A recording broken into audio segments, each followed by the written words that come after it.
This story begins with our MC, Jiang Yan, suddenly opening his eyes inside a bus packed with high school students. After looking around for a moment, he quickly realizes something unbelievable. He has returned to the past. The familiar faces around him and the destination of the bus make it obvious. This is the day he and his classmates are heading to Nanrong Demon Cave Station to awaken their classes after graduating high school. More importantly, this moment takes place 2.5 years before the city is destroyed, giving him a rare chance to change the future. To understand what's happening, we need to go back 12 years. That was when mysterious demon cave entrances suddenly appeared across the world, including the Nanrong Demon Cave. Endless monsters poured out of these gates and began slaughtering humans on a massive scale. Humanity tried to fight back by entering the caves, but they soon discovered a huge problem. Modern weapons became nearly useless inside the demon world because mana interfered with them. Fortunately, people later discovered that anyone who reached the age of 18 and approached a demon cave could awaken special abilities. These awakened individuals became humanity's strongest warriors, and after years of brutal battles, they finally managed to contain the demons and even launch counterattacks into the other world. Because of this,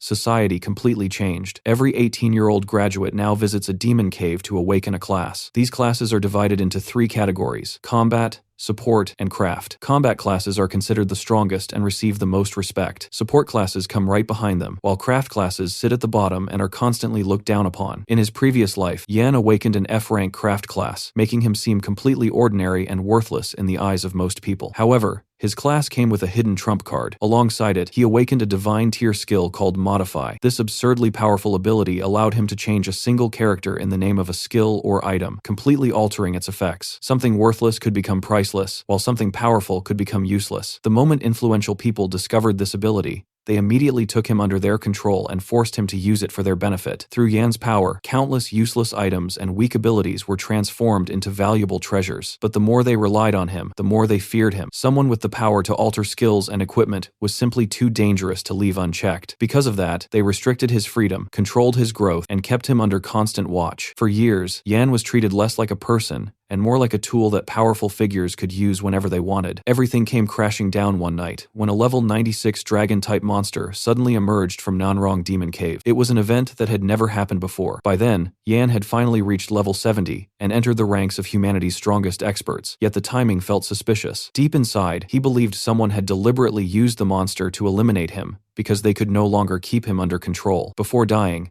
Yan made one final move. He used Modify on his resurrection skill and transformed it into rebirth. That single change became the reason he was able to return to the past. Now that he has been given a second chance, Yan has no intention of repeating the same mistakes. This time, he trusts no one but himself. He plans to hide his true abilities, quietly grow stronger, protect his family and friends, and stop the city's destruction before it ever happens. Not long after, the bus arrives at the Nanrong City Hunter Association headquarters, where the Awakening Plaza is located. The atmosphere is a mix of excitement and anxiety. Some students are already dreaming about awakening powerful combat classes, while others are quietly praying they don't end up with some useless class that will ruin their future. Meanwhile, almost everyone's attention is focused on Jiang Yan. After all, he's the academy's top student in both academics and combat. Since he was born with an unusually high amount of mana, many people consider him a once-in-a-generation genius. In their minds, there is no way someone like him awakens anything other than an elite combat class. Of course, not everyone is cheering for him. The school's second-ranked student, Yong Hongwei, has always lived in Yan's shadow and can't stand it. Deep down, he's hoping Yan finally crashes and burns. Soon, the teacher calls Yan forward and announces that he'll be the first student to awaken, hoping his results will give everyone a strong start. The supervisor instructs him to place both hands on the crystal and begin the process. While everyone else is nervous, Yan remains completely calm. Unlike them, he already knows exactly what's about to happen. The students, teachers, and supervisors watch closely as the crystal begins to glow. Most of them are praying for a powerful combat class, while Hongwei is practically wishing for disaster. A bright light suddenly erupts from the crystal before a class panel appears. Just as Yan expected, the result is Repairman, an F-rank craft class. The entire place instantly falls into chaos. The teacher nearly grabs his head in disbelief, unable to understand how the academy's greatest genius ended up with such a terrible class. Meanwhile, Hongwei and his friends are having the time of their lives. For them, this is the funniest thing they've ever seen. The guy who always stood above everyone else has just awakened what most people consider complete trash. One of the supervisors tries to soften the blow, explaining that Repairman isn't completely useless. He tells Yan that at the very least, he could open a repair shop and earn a decent living fixing equipment. But before anyone can move on,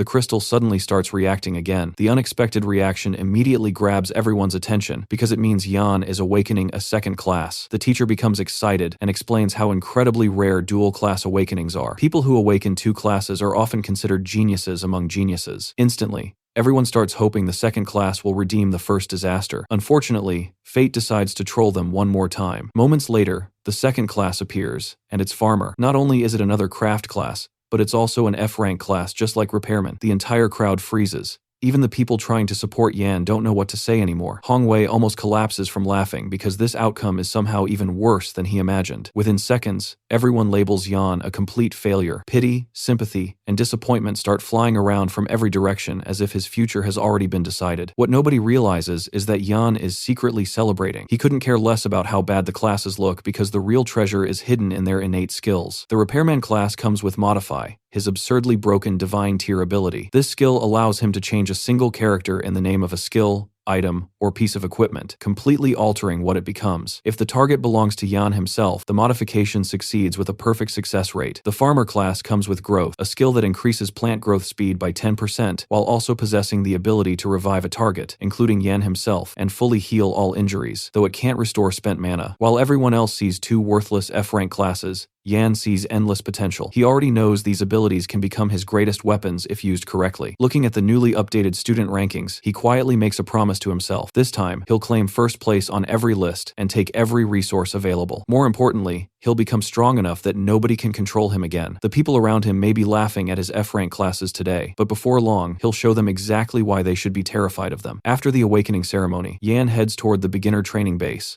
a special facility designed to help newly awakened rookies level up safely. The place is filled with weak demon cave creatures that have been raised and managed by humans, making it the perfect spot for beginners to farm experience. More importantly, anyone who breaks the dungeon's clear time record earns bonus points in the upcoming provincial rookie tournament, which greatly increases their chances of getting into a top university. While most students come here simply to gain a few levels, Yan has a much bigger goal. He plans to crush the record and secure his path to the best university from day one. When he arrives at the entrance, the knight in charge checks his profile and immediately notices something unusual. Yan is a dual-class awakener, a rarity seen only once in thousands of people. However, the excitement quickly disappears when he sees that both classes are F-rank. Concerned, the knight asks if Yan is really planning to challenge the training base alone. Even though this is only the first stage dungeon, it isn't as easy as many people think. The knight suggests teaming up with classmates, but Yan calmly refuses and asks for the beginner equipment instead. In the knight's eyes, Yan is probably struggling to accept reality after falling from the academy's #1 genius to someone carrying 2 F-rank classes. Trying to help, the knight gives Yan not only an iron sword but also a pair of leather boots that provide an extra 3 points of speed. Yan immediately realizes the man is showing him some kindness. Unfortunately, that kindness is also mixed with a bit of pity. As Yan walks toward the training area, the knight jokingly tells him to call for help if the charging rabbits overwhelm him. Yan simply thanks him for the advice and continues forward. The moment he gets out of sight, he secretly uses Modify on both pieces of equipment, increasing the sword's penetration power and boosting the movement speed of the boots even further. He could have transformed them into something ridiculous like a holy sword or a demonic weapon, but the area is covered with cameras. Having already suffered for exposing his abilities in his previous life, Yan has no intention of making the same mistake twice. The beginner training base is split into 3 sections: the basic area, the advanced area, and the boss area. Most rookies spend their time in the basic area, while stronger trainees challenge the advanced area. Anyone hoping to break the clear time record, however, must reach the boss area and defeat the boss-ranked charging rabbit waiting at the end. These monsters may only be level 1, but they're aggressive little monsters with crystal shells on their heads that they use like battering rams. Yan's goal isn't just to clear the dungeon. He wants to reach level 5 immediately, which means killing at least 100 rabbits. Only then can he unlock access to the next training ground,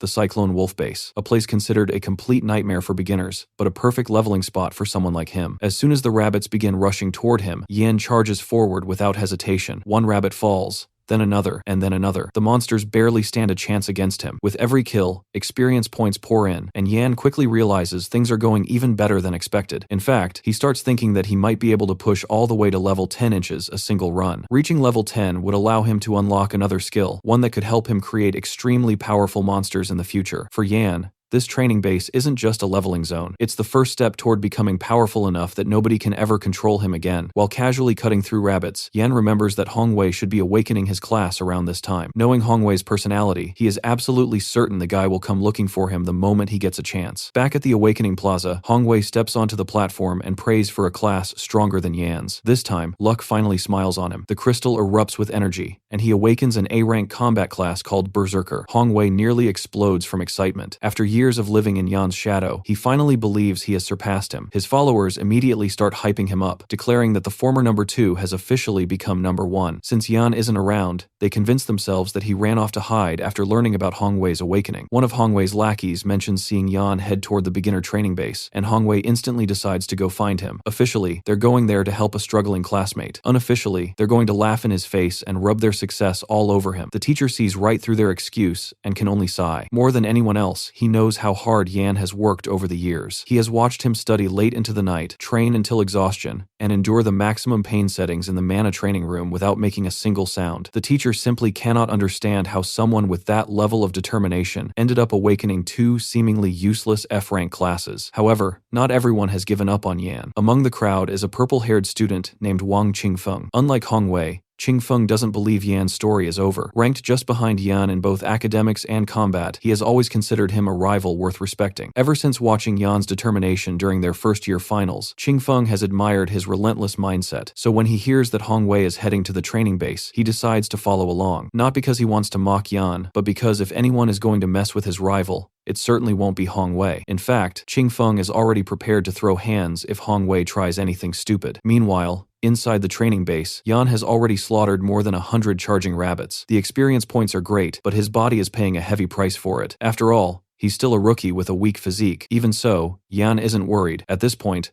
only one enemy remains, the Rabbit King. Once that monster goes down, he'll clear the area and finally reach level 5. The Rabbit King is a level 5 monster with an elemental crystal shell on its head, allowing it to deal elemental damage through its powerful ramming attacks. Normally, a level 4 rookie fighting it head-on while injured would be asking for a beating. Luckily for Yan, he has no intention of fighting fair. As the Rabbit King charges forward using its innate skill, Flame Headbutt, Yan calmly activates Modify. In an instant, he changes the skill's name from Flame Headbutt to Flame Head Burst. The difference is small, but the result is absolutely brutal. Instead of empowering its charge attack, the skill causes the crystal on its own head to explode. Before the Rabbit King can even reach him, the crystal detonates, instantly blowing the monster apart and ending the fight on the spot. Just like that, Yan successfully clears the dungeon and reaches level 5. At the same time, an announcement appears on the public notice board. Jiang Yan has broken the Charging Rabbit elite record with a clear time of only 36 minutes. Everyone who sees it is stunned, because the previous record was over an hour. The students immediately explode into discussion, while Hongwei refuses to accept reality. In his mind, there is no way Yan could achieve something like that after awakening 2 F-rank classes. The only explanation is cheating. Convinced that he's uncovered some kind of fraud, Hongwei becomes even more determined to track Yan down and expose him. Meanwhile, Yan couldn't care less about what people think. After repairing his injuries with his skill, he immediately sets his sights on the next challenge, the Whirlwind Wolf Base. In his previous life, the Wolf King caused him plenty of trouble. This time, however, Yan has every intention of collecting some payback along with the experience points. Before long, he arrives at the Whirlwind Wolf Base. Compared to the rabbit area,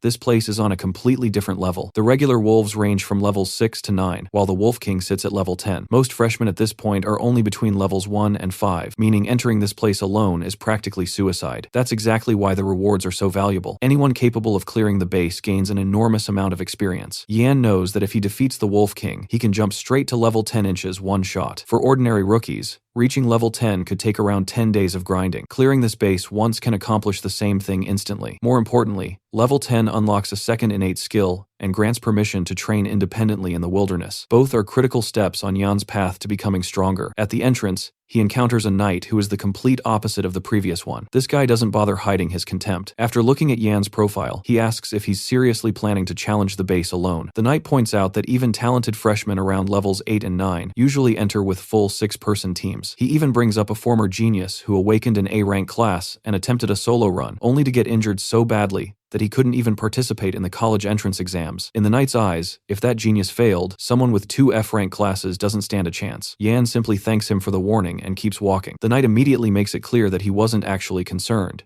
If Yan wants to throw his life away, that's his problem. Yan enters the training base without hesitation and charges directly toward the wolves. Watching from above, the knight assumes he's about to witness a rookie get ripped apart. Instead, he watches something completely different. Yan tears through the wolves one after another, as if they're nothing more than training dummies. Sword strikes flash across the battlefield, monsters drop left and right, and the most shocking part is that Yan isn't even relying on his innate skills. The knight's confidence slowly crumbles as sweat forms on his forehead. The guy he just mocked is casually mowing down monsters that should be overwhelming a rookie. Not long afterward, a mountain of wolf corpses begins piling up around Yan. At this point, even the knight has no choice but to admit the truth. Yan is an absolute monster. Remembering all the trash he talked earlier, the knight suddenly decides it might be best to disappear before Yan comes back and recognizes him. Meanwhile, Yan sits on top of the corpse pile to recover. Despite his success, the battle hasn't been easy. If not for his regeneration ability constantly healing him, he would have died several times already. The wolves are far stronger and more dangerous than the rabbits ever were. By now, Yan has successfully reached level 9, but every level came with pain, injuries, and non-stop fighting. Even when his wounds heal, the pain never disappears. Still, Yan doesn't complain. He already knows changing his fate won't come for free. Now that the wolf pack has been wiped out, only one target remains. Standing between him and level 10 is the Wolf King itself. Just then, the Wolf King finally appears in the distance. This level 10 monster is covered in fur that naturally resonates with the wind element, making it far more dangerous than the ordinary wolves Yan fought earlier. After checking its abilities, Yan discovers that the Wolf King possesses a skill called Windblade Claw. Unfortunately, after analyzing the skill, he realizes there isn't much room for him to use Modify. In fact, if he tries forcing a change, there's a good chance he could accidentally make the skill even stronger. For a moment, Yan seriously considers his options. Then he suddenly pulls off his shirt,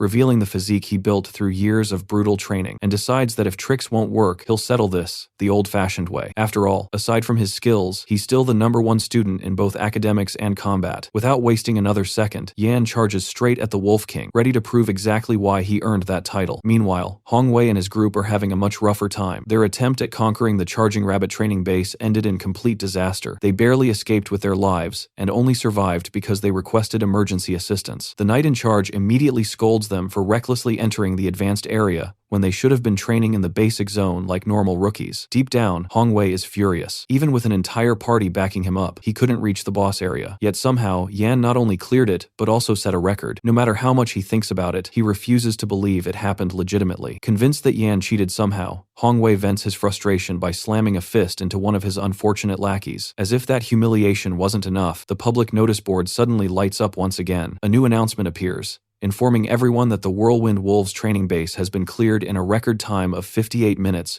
by Jiang Yan. The crowd instantly erupts in shock. Hong Wei's followers can barely process what they're seeing, but instead of accepting reality, Hong Wei becomes even more obsessed with bringing Yan down. He immediately tells his lackeys that they're heading to the wolf base under the excuse of congratulating Yan. In reality, he plans to ruin Yan's reputation no matter what it takes. At this point, proving himself better than Yan has basically become an obsession. Back inside the training base, Yan has finally achieved the goal he came for. He successfully reaches level 10 and unlocks his second innate skills. From the repairman class, he obtains a skill called durability, while the farmer class grants him plant grafting. The moment he sees plant grafting, a smile immediately appears on his face because this is exactly the skill he was waiting for. Without hesitation, he activates Modify and changes plant grafting into universal grafting. Just like that, another ridiculously overpowered ability falls into his hands. Universal grafting allows him to combine the genes of two completely different species and create an entirely new life form. The resulting creature can end up either weaker or stronger than its parents. Right now, Yan only has a 10% chance of producing a superior species, but that percentage will increase as the skill levels up. Future upgrades will also allow him to graft more species together and further improve the odds of creating something extraordinary. Although the skill comes with restrictions, Yan knows just how terrifying it can become. For example, combining two already powerful A-rank monsters could potentially produce an even stronger S-rank monster. Then, by using a Beast Tamer skill scroll to establish a contract, he could turn that creature into a completely loyal battle companion. Yan remembers how the powerful figures in his previous life took advantage of abilities like this for their own benefit. This time, however, everything he creates will belong to him and him alone. After sorting out his newly acquired abilities, Yan finally prepares to leave. Looking back at everything he accomplished in a single day, even he is impressed. Not only did he shatter records and reach level 10, but he also managed to obtain a valuable magic crystal. These crystals have an extremely low drop rate and can grant powerful effects when embedded into equipment. Unfortunately, anything dropped inside the training grounds belongs to the Hunter Association. Still, Yan isn't disappointed. Now that he's level 10, he can finally enter the wild regions of the Demon Cave. Out there, every crystal and material he finds will belong entirely to him. For someone who spent his previous life being controlled by others,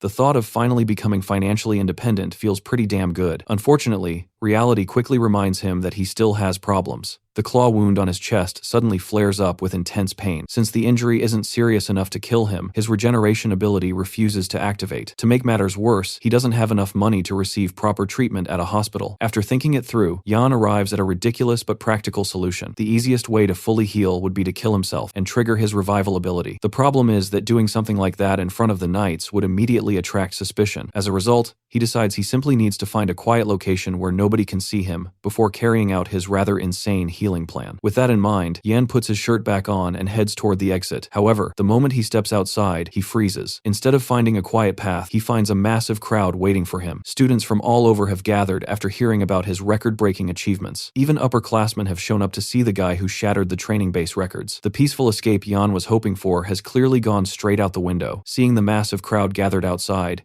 Yan immediately realizes he has a problem. There are simply too many eyes on him. In his current condition, using revive isn't an option. If he takes more damage and suddenly recovers in front of everyone, people are definitely going to notice that something strange is going on. His biggest concern becomes finding a way to get rid of the crowd without exposing one of his most important secrets. Just as he's thinking about this, he suddenly feels warmth spreading through his body. The injuries that had been tormenting him moments ago begin healing on their own. Looking up in surprise, he discovers the source. An S-rank support profession user known as the Holy Angel is healing him. The crowd immediately erupts in excitement. When everyone turns to see who cast the healing spell, they discover it was a girl named Kexin from the Yao family, one of the great clans. The students are completely stunned. Nobody expected someone from such a powerful family to appear here personally. Yan is equally shocked, though for a different reason. From his perspective, Kexin just saved him from having to secretly kill himself for medical treatment. He walks over and sincerely thanks her for healing all of his injuries. In return, he promises that if her equipment ever breaks in the future, he'll personally handle the repairs. Deep down, Yan is also thinking ahead. An S-rank healer is exactly the kind of ally anyone would want around during dangerous missions. Kexin accepts his thanks and casually says she'll look forward to the day her equipment needs repairing. Unfortunately, the peaceful moment doesn't last long. Right as the conversation ends, Hongwei barges into the scene and starts shouting at the top of his lungs. According to him, everyone is being fooled by a fraud. He loudly accuses Yan of cheating to achieve his speedrun records and insists that there's no way the results are legitimate. The moment he reveals that Yan awakened 2 F-rank craft classes, many people in the crowd are caught off guard. Everyone knows that craft classes are supposed to have almost no combat ability. Hongwei keeps pushing his argument, claiming that clearing training bases solo while setting new records is completely impossible for someone like Yan. Hongwei then spins an even crazier story. He argues that the only explanation is that Yan used some ridiculously powerful equipment. However, that theory creates another problem, because everyone knows Yan comes from a poor background. So Hongwei boldly claims that if Yan really had access to expensive gear, then he must have been pretending to be poor all along in order to scam the school out of financial aid. As soon as those words leave his mouth, the crowd's attitude starts shifting. Some people begin questioning Yan's achievements, while others quietly wonder if Hongwei might actually be right. Seeing the situation getting worse, Yan calmly asks Hongwei if he wants proof that no cheating took place. Hongwei immediately agrees and demands a fight. His condition is simple. Yan has to remove his equipment and fight him directly. If he wins, then everyone will know the records were real. Kexin immediately steps in and tells Yan not to fall for such an obvious provocation. In her eyes, he doesn't owe anybody an explanation. But Yan simply thanks her for the concern before accepting the challenge anyway. The reason is simple. Hongwei has been a nuisance for far too long, and Yan would rather deal with him now than keep letting him create problems later. Seeing his challenge accepted, Hongwei becomes incredibly confident. He unleashes his berserker aura and starts acting like the fight is already over. With a smug expression, he declares that Yan is making the biggest mistake of his life and promises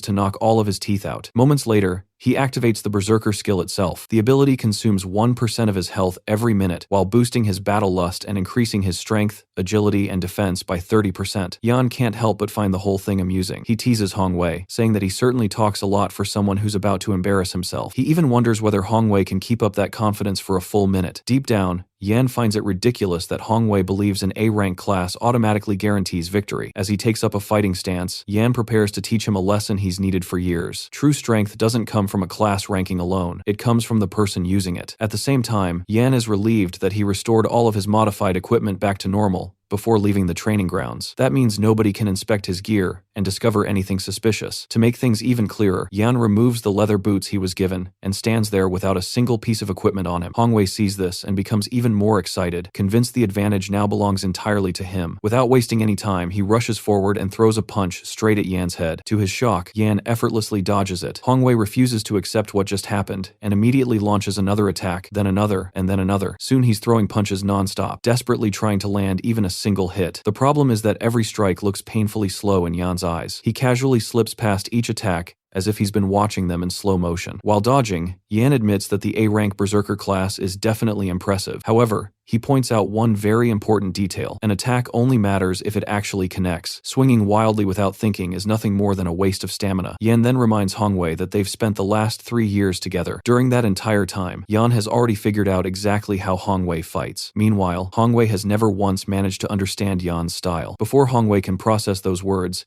Yan suddenly launches a counterattack. His fist slams directly into Hongwei's right torso, and a wave of pain instantly tears through the berserker's body. Hongwei crashes to the ground in agony while Yan calmly stands over him and reminds everyone that he's still the top dog. The crowd is left speechless. Nobody can understand how a student with 2 F-rank craft classes just defeated an A-rank berserker so easily. As for Yan, he feels no need to stay any longer. Hongwei has already been put in his place, and there are more important things to focus on. His next destination will be the wilderness beyond the training grounds, but before heading out there, he needs proper equipment. Thankfully, with his modify skill, obtaining good gear won't be difficult in the long run. The immediate problem is money. Since he returned all of the association's equipment, he'll have to buy his own starting gear. The moment he checks his wallet, however, reality hits him like a truck. For all his talent and future plans, he's still completely broke. Just as Yan is thinking about his money problems, he suddenly senses a punch coming from behind. His body reacts almost instantly, and he blocks the attack with ease before it can reach him. Turning around, he finally sees the culprit, and immediately realizes there's no real danger. The attacker is none other than Wang Qingfeng, his longtime rival. Qingfeng grins and praises him for stopping the punch so casually, saying it's no surprise considering Yan has dominated both academics and combat rankings for 3 straight years. The two soon grab a drink together, and Yan asks if Qingfeng was present during his fight with Hongwei. Qingfeng confirms that he watched the whole thing. In fact, he admits that if Yan had somehow lost, he would have stepped in and beaten Hongwei up himself. To Qingfeng, Hongwei has never been worth paying attention to. The only person he truly considers a rival is Yan. Hearing this,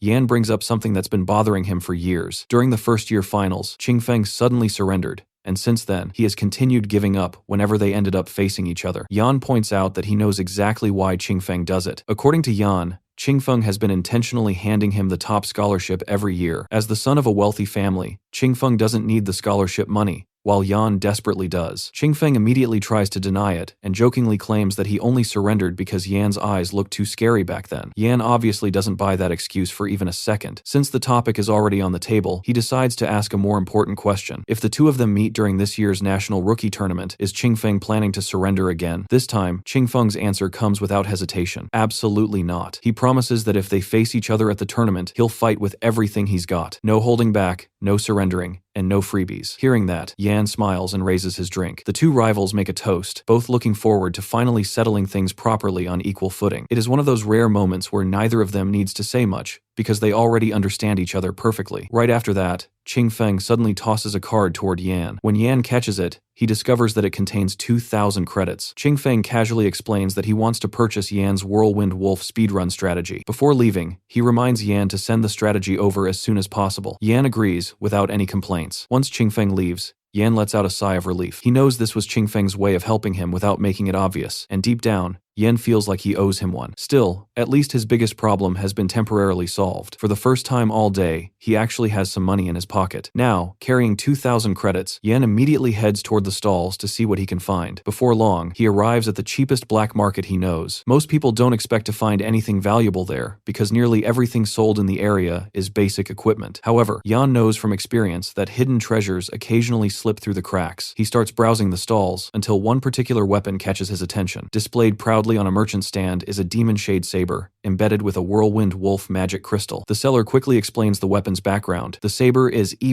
rank equipment, forged from meteor iron and fused with a level 5 whirlwind wolf magic crystal, allowing it to unleash the whirlwind skill. Unfortunately, its durability isn't at its peak anymore. Because of that, the merchant is only asking 18,000 credits. If the weapon were fully restored, it could easily sell for at least 25,000. Yan isn't surprised by the price at all. Expensive equipment has always been out of reach for him. Instead of focusing on the saber, his attention drifts toward what looks like an ordinary sword nearby. Curious, he asks for its price. The merchant tells him it's an azure steel sword worth 1,500 credits. The weapon itself is only E rank and was forged from standard azure steel, making it far less impressive than the demon shade saber sitting beside it. However, the moment Yan hears the name, his interest immediately spikes. He then proposes a deal. If he manages to repair the damaged demon shade saber, will the merchant give him the azure steel sword in return? The seller becomes visibly interested and asks whether Yan can actually pull off something like that. With a small smile, Yan activates his newly acquired durability skill. Looking at the merchant, he calmly says there's only one way to find out. What the merchant doesn't realize is that Yan's true target was never the expensive demon shade saber. From the very beginning, the item he wanted was the seemingly ordinary azure steel sword. The reason is simple. Once that sword falls into his hands, he can use Modify on it, and if everything goes according to plan, that plain E-rank weapon will transform into a legendary blade that most people couldn't even dream of obtaining. The seller looks at Yan with a doubtful expression and asks whether he actually possesses a durability-related class. Restoring a weapon's durability is notoriously difficult, and one mistake can make the situation even worse. Yan calmly explains that he's a repairman from an F-rank craft class. Hearing that only makes the seller even more skeptical. He reveals that he himself has a craft class as well, specifically a D-rank blacksmith class. As someone who works with weapons every day, he knows exactly how complicated durability restoration can be. According to him,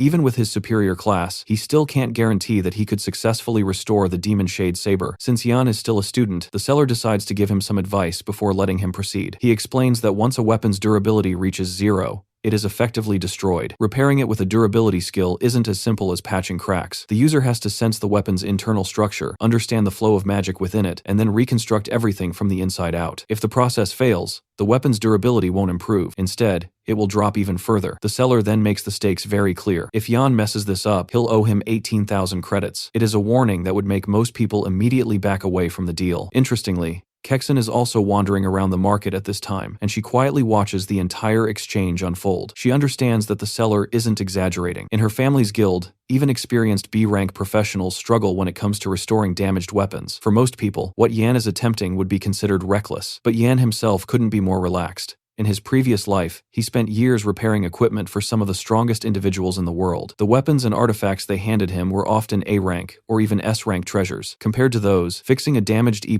rank saber feels almost trivial. The real reason he's so confident is because of the effort he put in during his previous life. Most people who awaken an F-rank repairman class lose hope almost immediately and give up on improving themselves. Yan was different. Ever since awakening, he constantly pushed himself to master the durability skill. He trained harder than anyone else because he always wanted to surpass those around him. After being reborn, all of that experience came back with him, turning what most people considered a useless skill into one of his greatest advantages. That's why he doesn't see repairing this saber as some impossible challenge. As Yan begins working on the demon shade saber, the people watching nearby slowly start realizing that something unusual is happening. His movements are smooth, precise, and incredibly confident. Even Kexon starts looking at him differently. Earlier, when Yan promised he could repair her equipment in the future, she wasn't completely sure whether he was serious. Watching him now, she finally understands that he wasn't joking at all. Before long, Yan completes the repair and hands the saber back to the seller. The seller immediately inspects the weapon, and the more he checks it, the wider his eyes become. The damage is completely gone. Not only was the repair successful, but the workmanship is far beyond what he expected. The seller honestly admits that he completely misjudged Yan. He praises him as the real deal, and, honoring their agreement, hands over the azure steel sword. Yan happily accepts it, but internally, he's far more excited than he lets on. The demon shade saber was never his real target. From the very beginning, everything was about obtaining this seemingly ordinary azure steel sword. The moment the sword lands in his hands, Yan uses Modify. With a single change, he alters its name from Azure Steel Sword to Azure Jar Sword, a legendary blade from ancient times. According to legend, this was once the weapon carried by a war god who effortlessly smashed through enemy armies and broke enemy lines wherever he went. Just like that, an ordinary E-rank weapon is transformed into something far more valuable. Thanks to this, Yan no longer needs to spend the 2,000 credits he just earned. University tuition is expensive, and he knows he'll need every bit of money he can save. On top of that, Yan can't stop thinking about his younger sister. Ever since their father passed away, life hasn't been easy for her. He knows that in the future she will become someone truly remarkable, but right now she's still a lonely shut-in who struggles with the world around her. Before heading off to university, Yan wants to leave enough money behind to make sure she can live comfortably. The thought only strengthens his determination to become stronger and wealthier as quickly as possible. Just as he's preparing to leave, a familiar voice calls out from behind him. Turning around, Yan discovers that it's Kexin. She gets straight to the point and asks whether she can hire him. Then she casually offers 50,000 credits for a single job. Yan is naturally interested and asks what exactly she wants. Kexin explains that she's currently only level 3 and wants Yan to carry her all the way to level 10. Hearing that, Yan immediately agrees. Kexin is pleased by the answer, while Yan is secretly amazed that another pile of money has practically fallen into his lap. A moment later, Kexin suddenly rushes over to the seller and announces that she wants to purchase the Demon Shade Saber. Since the weapon has now been restored to full durability, the seller proudly informs her that the price is 25,000 credits.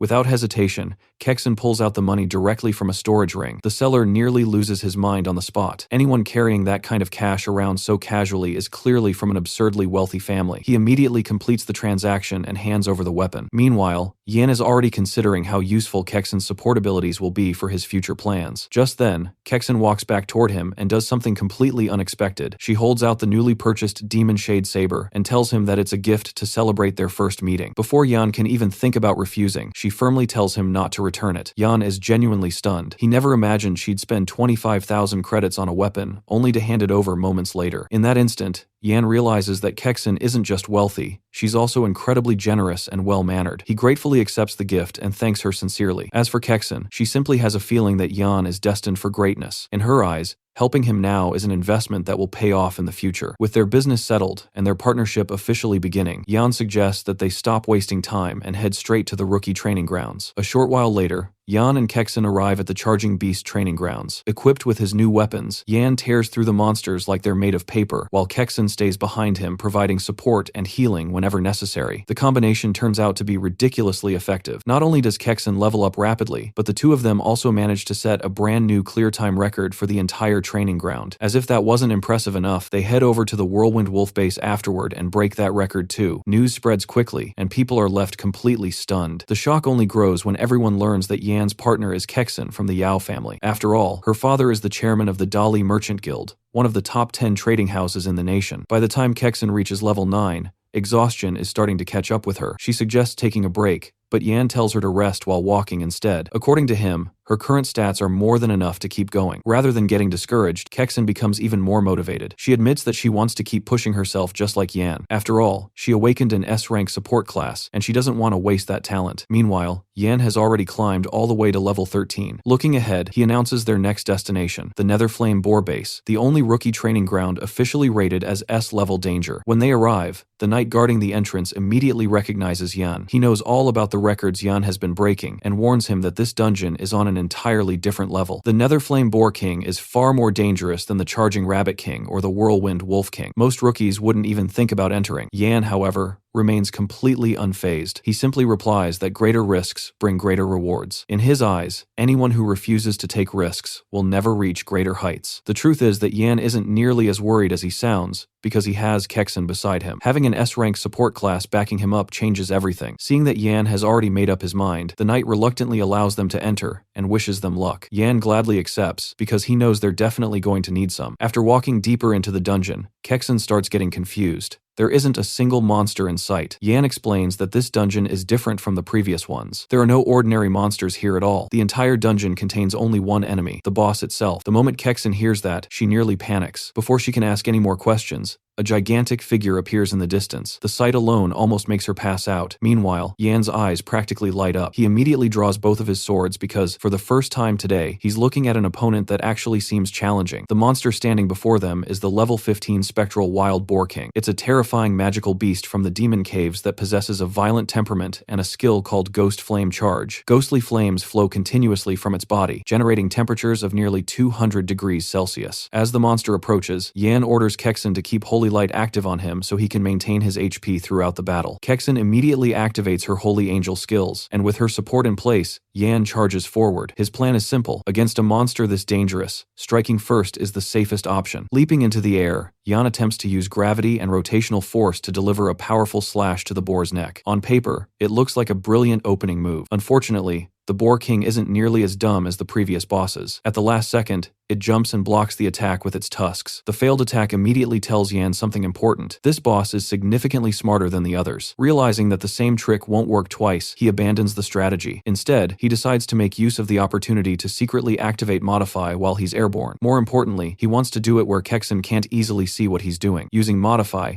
Yan changes his steel sword into the steel sword. Normally, the steel sword is nothing special, but the modified version is a completely different story. The transformation isn't perfect because his current level only allows him to create a level 10 replica of the legendary cyan steel sword rather than the genuine artifact. Even so, the replica is still absurdly powerful. It can cut through iron as easily as slicing through dirt and can tear through armor with little resistance. Yan isn't disappointed by the result because he never expected his ability to create divine artifacts out of thin air. For his current situation, this weapon is more than enough. With his enhanced weapon in hand, Yan immediately launches another attack. One slash is all it takes to cut clean through one of the Boar King's tusks. The monster instantly flies into a rage. At the same time, Yan quickly changes the weapon back before Kexen notices anything suspicious. Unfortunately for him, Kexen already saw enough to be shocked. She finds it impossible to believe that an ordinary E-rank weapon could sever the hardest part of the monster's body with a single strike. After thinking it through, she arrives at a completely wrong conclusion. Rather than suspecting the weapon, she decides the feat must be the result of Yan's overwhelming strength. In her mind, someone capable of breaking so many records, despite having 2 F-rank classes, must simply be stronger than most people with A-rank classes. While Kexen is busy creating increasingly ridiculous explanations in her head, Yan notices the strange expression on her face and immediately guesses what's happening. Before she can get any deeper into her imagination, he calls her back to reality and reminds her to keep using holy light. He points out that if she doesn't contribute enough, she might miss out on the experience when the boss dies. Thankful for the reminder, Kexen quickly resumes supporting him. Meanwhile, Yan starts preparing for the final phase of the fight. He considers modifying the name of his demon sword for a decisive attack, but after running through several possibilities in his mind, he decides against it. Choosing the wrong modification could easily backfire or fail entirely. Just then, the Boar King activates Nether Flame Charge and comes barreling toward him like a giant flaming blue missile. The attack immediately pulls Yan's attention back to the battle. After a brief moment of thought, he comes up with a much better idea. He suddenly tells Kexen to close her eyes. Completely confused, she asks why. Yan simply tells her to trust him because she probably won't be able to handle what she's about to see. Thinking something gruesome is about to happen, Kexen obediently shuts her eyes without asking any more questions. As the enormous boar charges forward, Yan activates Modify once again. With a simple change,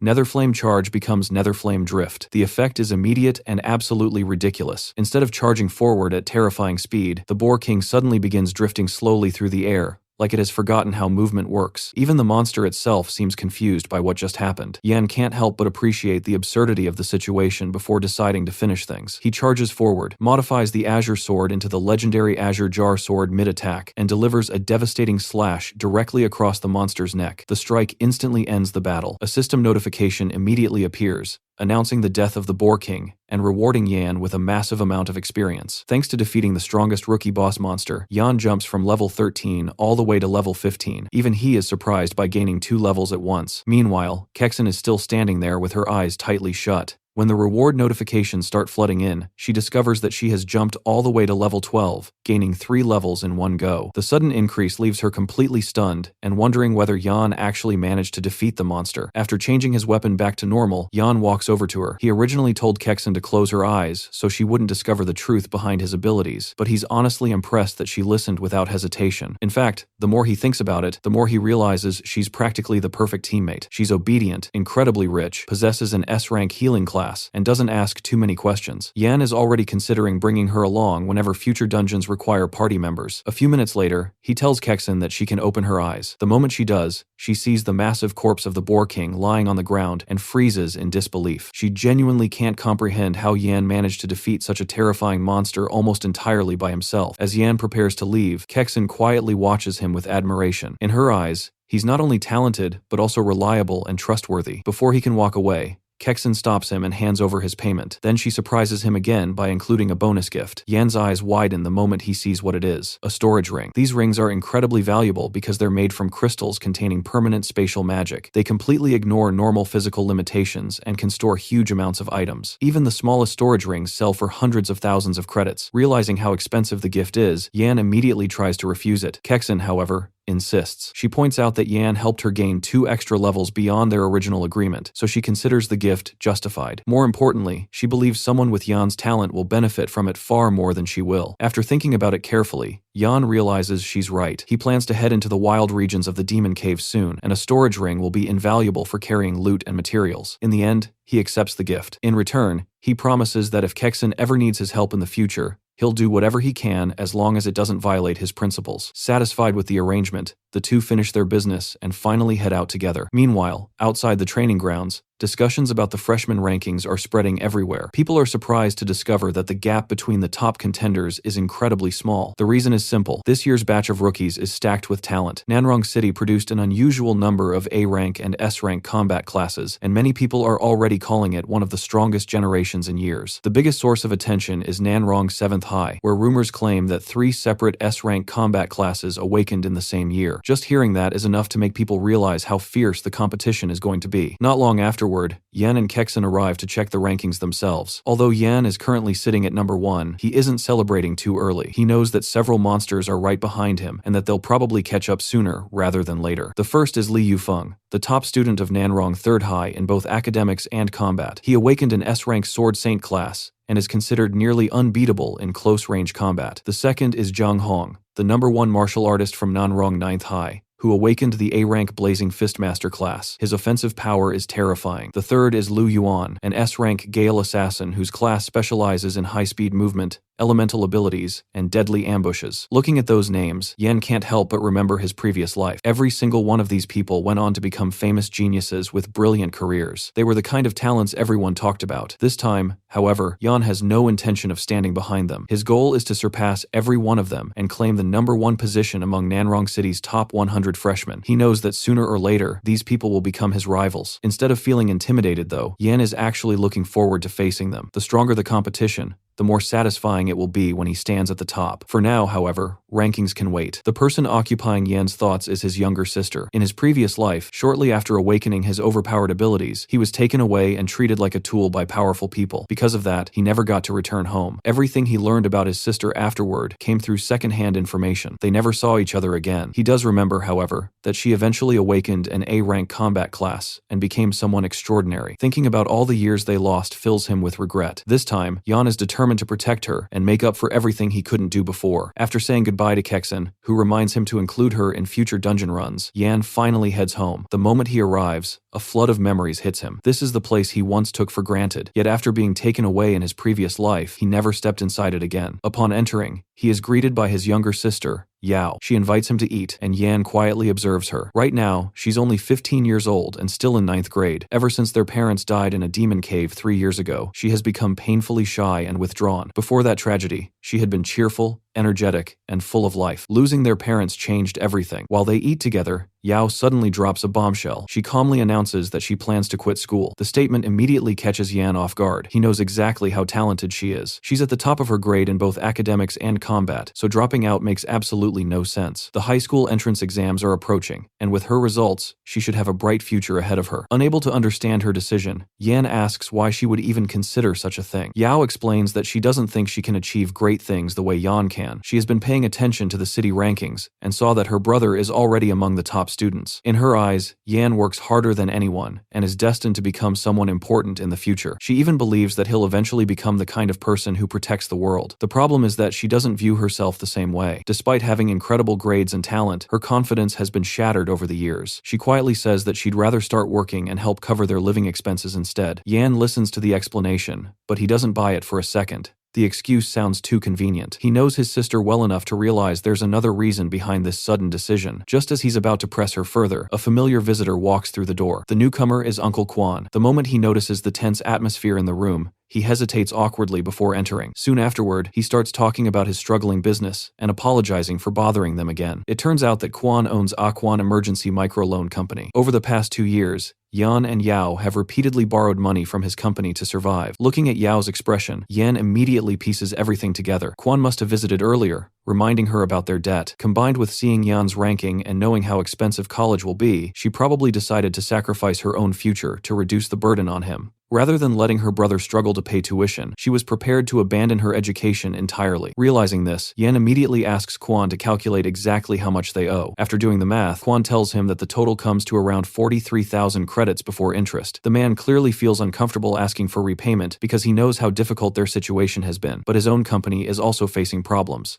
Without saying much, Yan pulls out the 50,000 credits he received from Kexon and hands the money over. He tells Kwon to keep the extra amount as interest on the loan. The room instantly falls silent. Kwon stares at the money in complete disbelief, while Yao is equally shocked and can't understand where her brother suddenly got such a huge amount of cash. Yan wants to explain everything and reassure her that she no longer needs to worry, but he also doesn't want to have that conversation in front of someone else. Fortunately, Kwon quickly picks up on the situation. Understanding that the siblings need privacy, he excuses himself and tells them not to hesitate to call him if they ever need help before quietly leaving the house. As soon as Uncle Kwon leaves, Yao immediately turns her attention toward Yan and asks the question that's been bothering her the entire time. She wants to know where he got 50,000 credits from. Given how suddenly the money appeared, she's worried that her brother might have gotten involved in something shady. Yan can't help but smile at the concern. He gently pats her on the head and reassures her that every credit he just paid back is completely clean. There are no scams, no illegal deals, and no hidden problems. He tells her to stop worrying so much because everything is under control now. Yan then starts talking about his future plans with complete confidence. He boldly declares that he's going to become the #1 student on Nanrong City's top 100 rankings. Not stopping there, he also announces that he's going to take first place in the city's college entrance examination and claim the massive 300,000 credit prize awarded to the top scorer. To most people,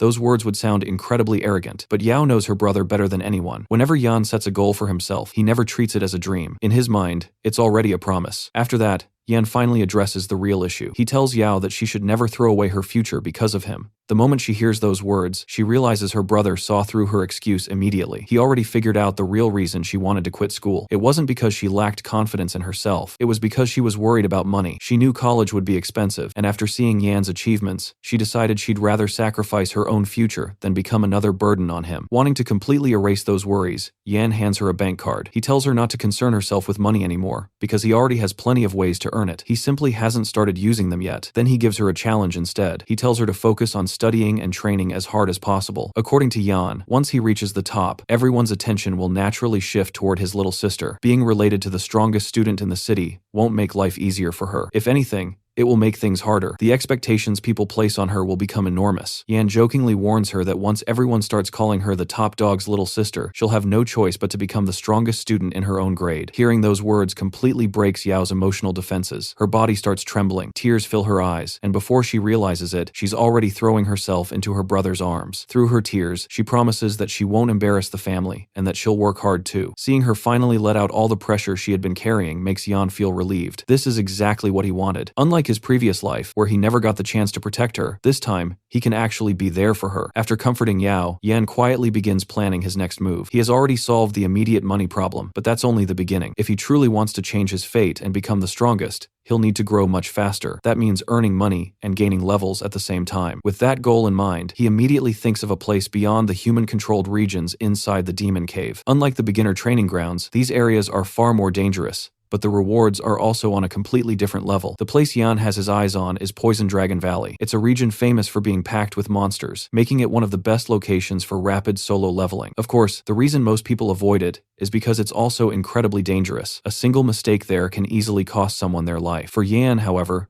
the valley looks less like a death trap and more like a giant pile of opportunities waiting to be collected. The dense monster population means endless experience points, valuable materials, and plenty of magic crystals that can be sold for huge amounts of money. There's another reason Yan is interested in Poison Dragon Valley. Rumors say that somewhere deep inside the valley lives a rare dragon-type monster. The moment he thinks about that rumor, he can't help but get excited. If he can somehow obtain one of the creature's eggs, he'll finally be able to make proper use of his universal grafting skill. With a dragon egg as a foundation, he could potentially create an incredibly powerful monster and turn it into a loyal battle companion. The possibilities are enough to make even someone with Yan's experience look forward to the future. By the end of the night, Yan's mind is already made up. Between the chance to level up quickly, earn money, collect valuable magic crystals, and possibly find a dragon egg, Poison Dragon Valley offers everything he currently needs. Determined to keep moving forward and seize every opportunity this second life gives him, Yan decides that the very next day, he'll set out for the Poison Dragon Valley and begin his first true solo adventure beyond the safe zones. The following day, Yan boards a bus headed toward Nanrong City's Demon Cave. As the vehicle moves along, he quietly thinks about his next objective. To reach Poison Dragon Valley, he first has to pass through the Demon Cave itself. Since it's still early in the day, he expects the area to be packed with people. The Demon Cave is connected directly to Nanrong City through a single passage, and inside it sits a massive human stronghold that serves as one of humanity's major defensive fortresses against monster invasions. In his previous life, Yan spent years here under the control of powerful figures. The entire place brings back memories he'd rather forget. The fortress itself is overseen by 2 bosses above level 70, and unfortunately, those were the same people who once treated him like a tool instead of a person. After entering the Demon Cave, Yan immediately notices how crowded it is. Awakeners are everywhere, and nearly all of them are fully equipped with weapons and armor. Unlike the safety of the city,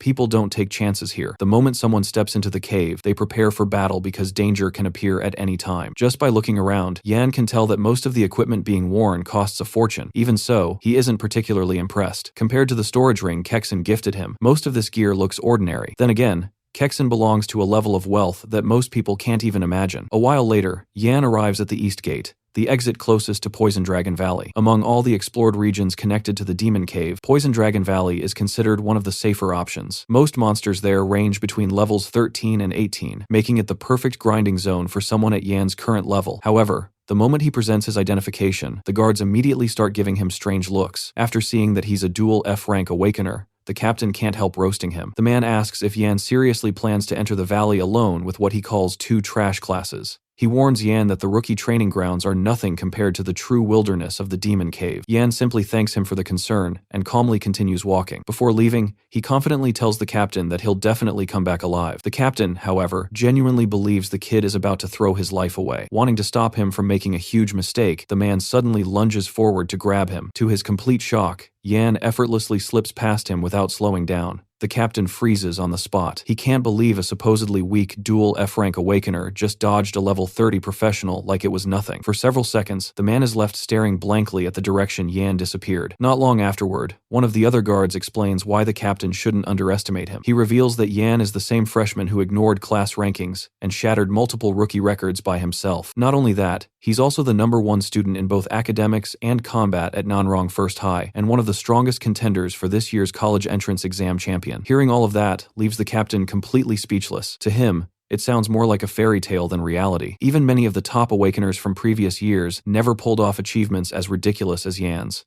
Meanwhile, Yan finally enters Poison Dragon Valley. The place is filled with opportunities, but it also comes with a major problem. Toxic gas covers large portions of the area, making antidote pills absolutely necessary for survival. Yan pulls one out from his storage ring and swallows it immediately. The downside is that each pill only remains effective for around 3 hours. Since the pills aren't exactly cheap and Yan is still painfully broke, he plans to make every second count. Almost immediately after taking the antidote, 3 level 13 poison wing lizards charge toward him. Yan doesn't even flinch. To him, they're nothing more than warm-up targets. He quickly cuts them down using his Azure Steel Blade and gains experience from each kill. Seeing his progress increase after only 3 monsters immediately puts him in a good mood. With that, Yan pushes deeper into the valley. Before long, he encounters an even larger group of monsters and decides to speed things up. Activating Modify, he transforms the Azure Steel Sword into the Azure Jar Sword and charges straight into battle. Poison Wing Bats start dropping one after another as Yan cuts through them with ease. He practically welcomes more monsters to come at him. The non-stop slaughter rewards him with a huge amount of experience, allowing him to level up further. Once the bats are dealt with, he moves on to a patch of carnivorous fiend grass and wipes them out just as quickly. The experience gained pushes him even higher. Not satisfied yet, he continues onward and starts hunting large groups of miasma toads. Just like everything else so far, they barely slow him down. By the time he's finished clearing them out, Yan has climbed all the way to level 18. After hours of fighting, Yan finally takes a short break to recover and let Regenerate do its job. Although his leveling speed has been excellent, he's still a little disappointed. Despite killing a ridiculous number of monsters, he hasn't found a single magic crystal. Since those crystals are one of his main sources of future income, the lack of drops makes him wonder if he's having a terrible luck streak today. Unfortunately, before he can think about it any longer,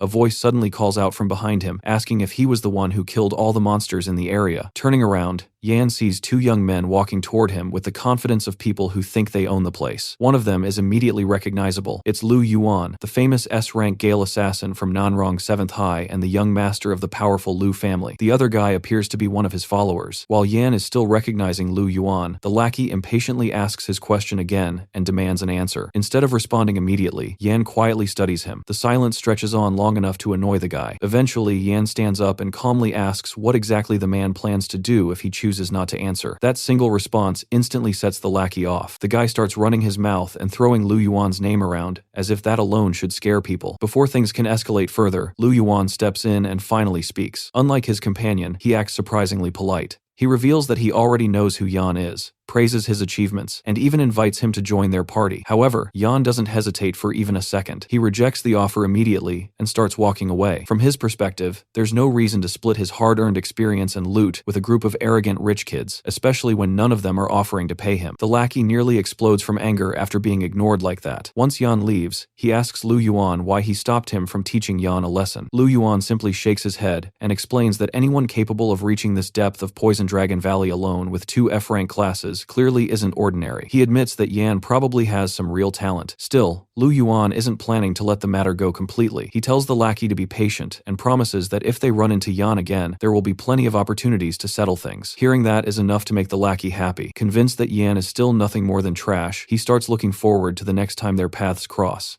Meanwhile, Yan continues pushing deeper into Poison Dragon Valley. At this point, he only has 1 antidote pill remaining, so he decides to keep things simple. His plan is to hunt a few more miasma toads, reach level 19, and then call it a day. Unfortunately, things don't go according to plan. After spending nearly an hour searching the valley, he doesn't find a single worthwhile target. The lack of monsters is frustrating enough, but what disappoints him even more is the complete absence of rare creatures. Ever since entering the valley, he'd been hoping to run into the rumored dragon-type monster hidden somewhere in the region. Not only has he failed to find it, but he hasn't even seen anything remotely related to a dragon. Just as Yan is wondering whether his luck has completely abandoned him, a dark projectile suddenly shoots toward him. Fortunately, his reaction speed is fast enough. He instantly raises the azure sword and blocks the incoming attack before it can hit him. After deflecting it, he carefully studies the strange object and realizes it isn't just some random projectile. Whatever launched, it possesses surprisingly powerful defensive capabilities. As Yan prepares for a fight, a gigantic creature suddenly bursts out of the forest. The ground shakes as a massive toad lands before him,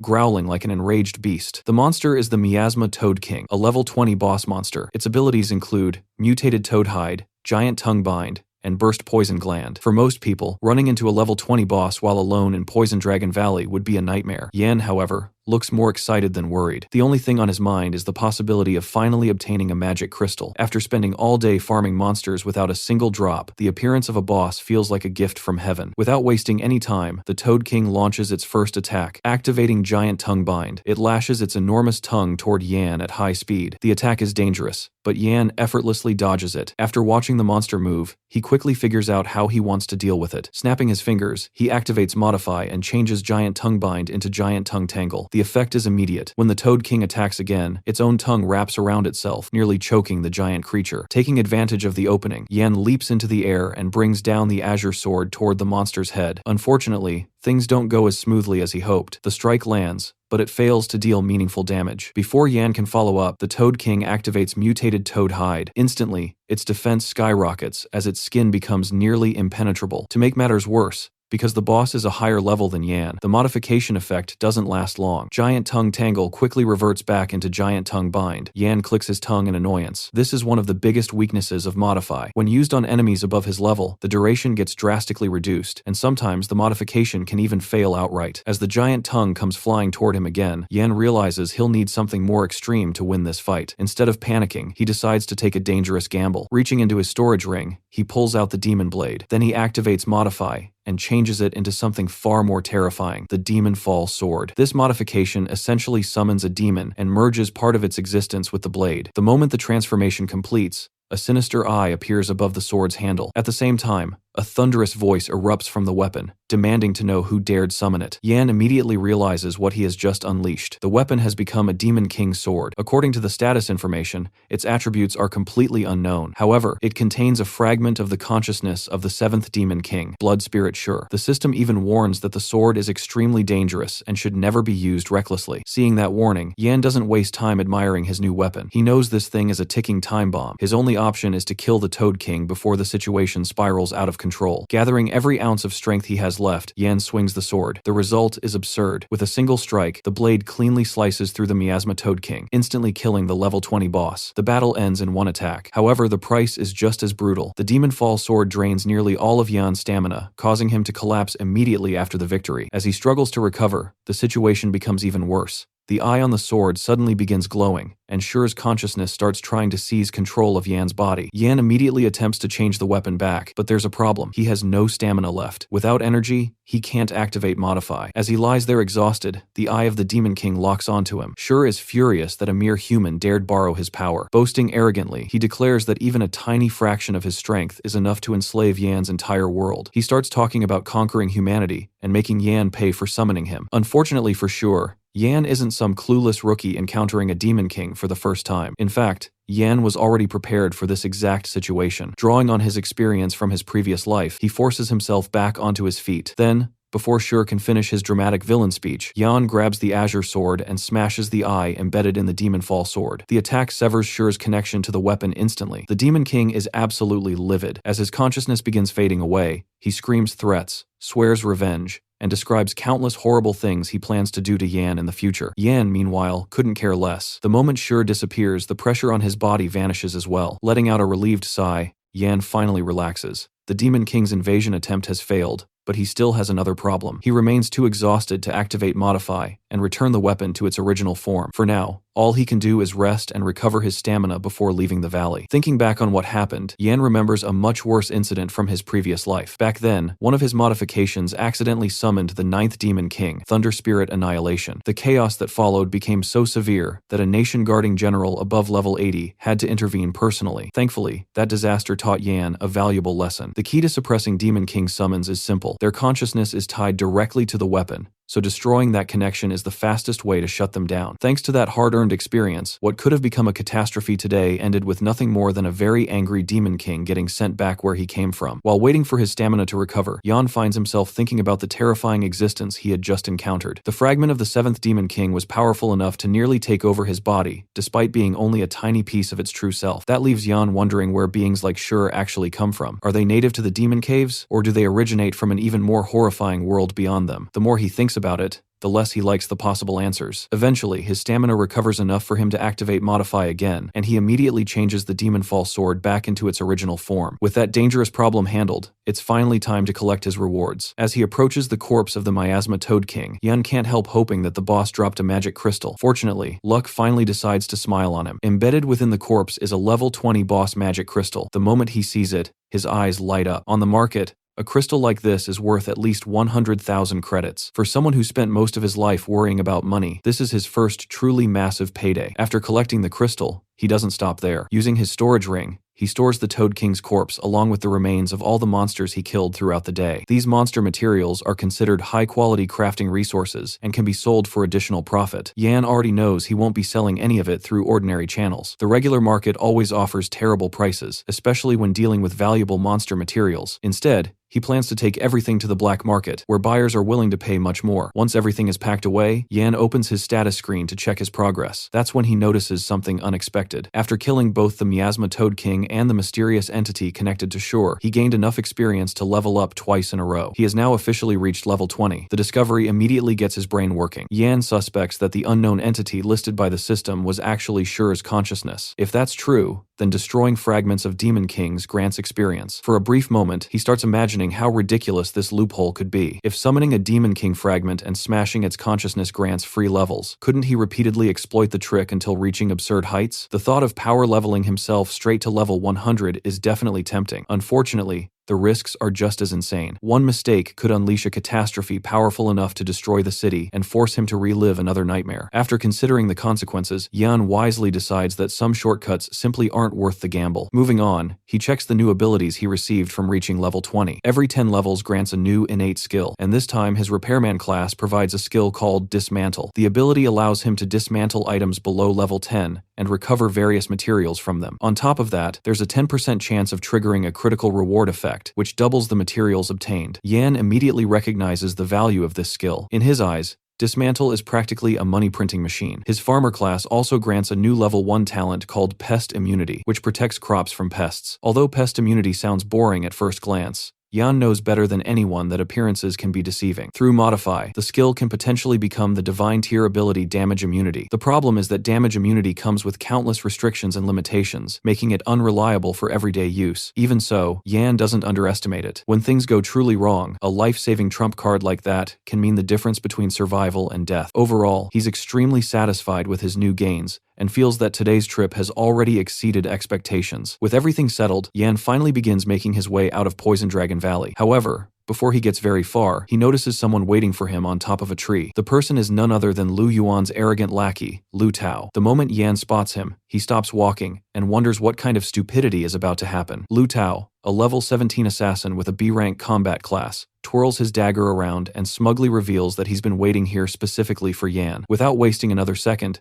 Tao jumps down and rushes forward while throwing insults around, clearly convinced that he's about to teach a dual F-rank awakener a lesson. Activating his quick-step skill, Tao boosts his agility by 30% and lunges forward with his daggers. In his mind, the fight is already over. Unfortunately for him, reality hits a little differently. Before he can even finish convincing himself of his own greatness, Yan swings his sword once. That's it. One strike. The next thing Tao knows, he's flying through the air like discarded trash. He crashes into the distance, battered and completely confused. The guy can't understand how Yan is faster than him despite his agility-focused class. He's even more shocked after noticing Yan casually pulling weapons from a storage ring. In Tao's eyes, someone with dual F-rank classes shouldn't be able to afford something that expensive. Yan calmly watches the defeated assassin, and honestly can't understand why so many people believe a combat class automatically makes them superior. From his perspective, class rankings are only one piece of the puzzle. Training, combat experience, physical stats, battle instincts, and level differences all play massive roles in determining someone's strength. Looking at the broken Lu Tao sprawled across the ground, Yan concludes that the guy is simply weak. However, he does acknowledge one thing. Unlike his lackey, Lu Yuan is probably the real deal. As if on cue, Lu Yuan suddenly emerges from the shadows and attacks. Yan notices him immediately and blocks the strike without panic. After their weapons collide, Lu Yuan compliments Yan's azure gold sword, while Yan returns the gesture by praising Lu Yuan's saber. The brief exchange ends with both of them stepping back. Unlike Lu Tao's reckless attack, this confrontation feels completely different. Lu Yuan openly challenges Yan to a duel because he wants to see whether the hype surrounding him is actually justified. Since Lu Yuan clearly doesn't think Yan deserves the top spot, Yan decides to make things interesting. Rather than settling for a simple spar, he raises the stakes and proposes a wager. The loser must hand over their weapon. Whoever wins takes the other person's blade.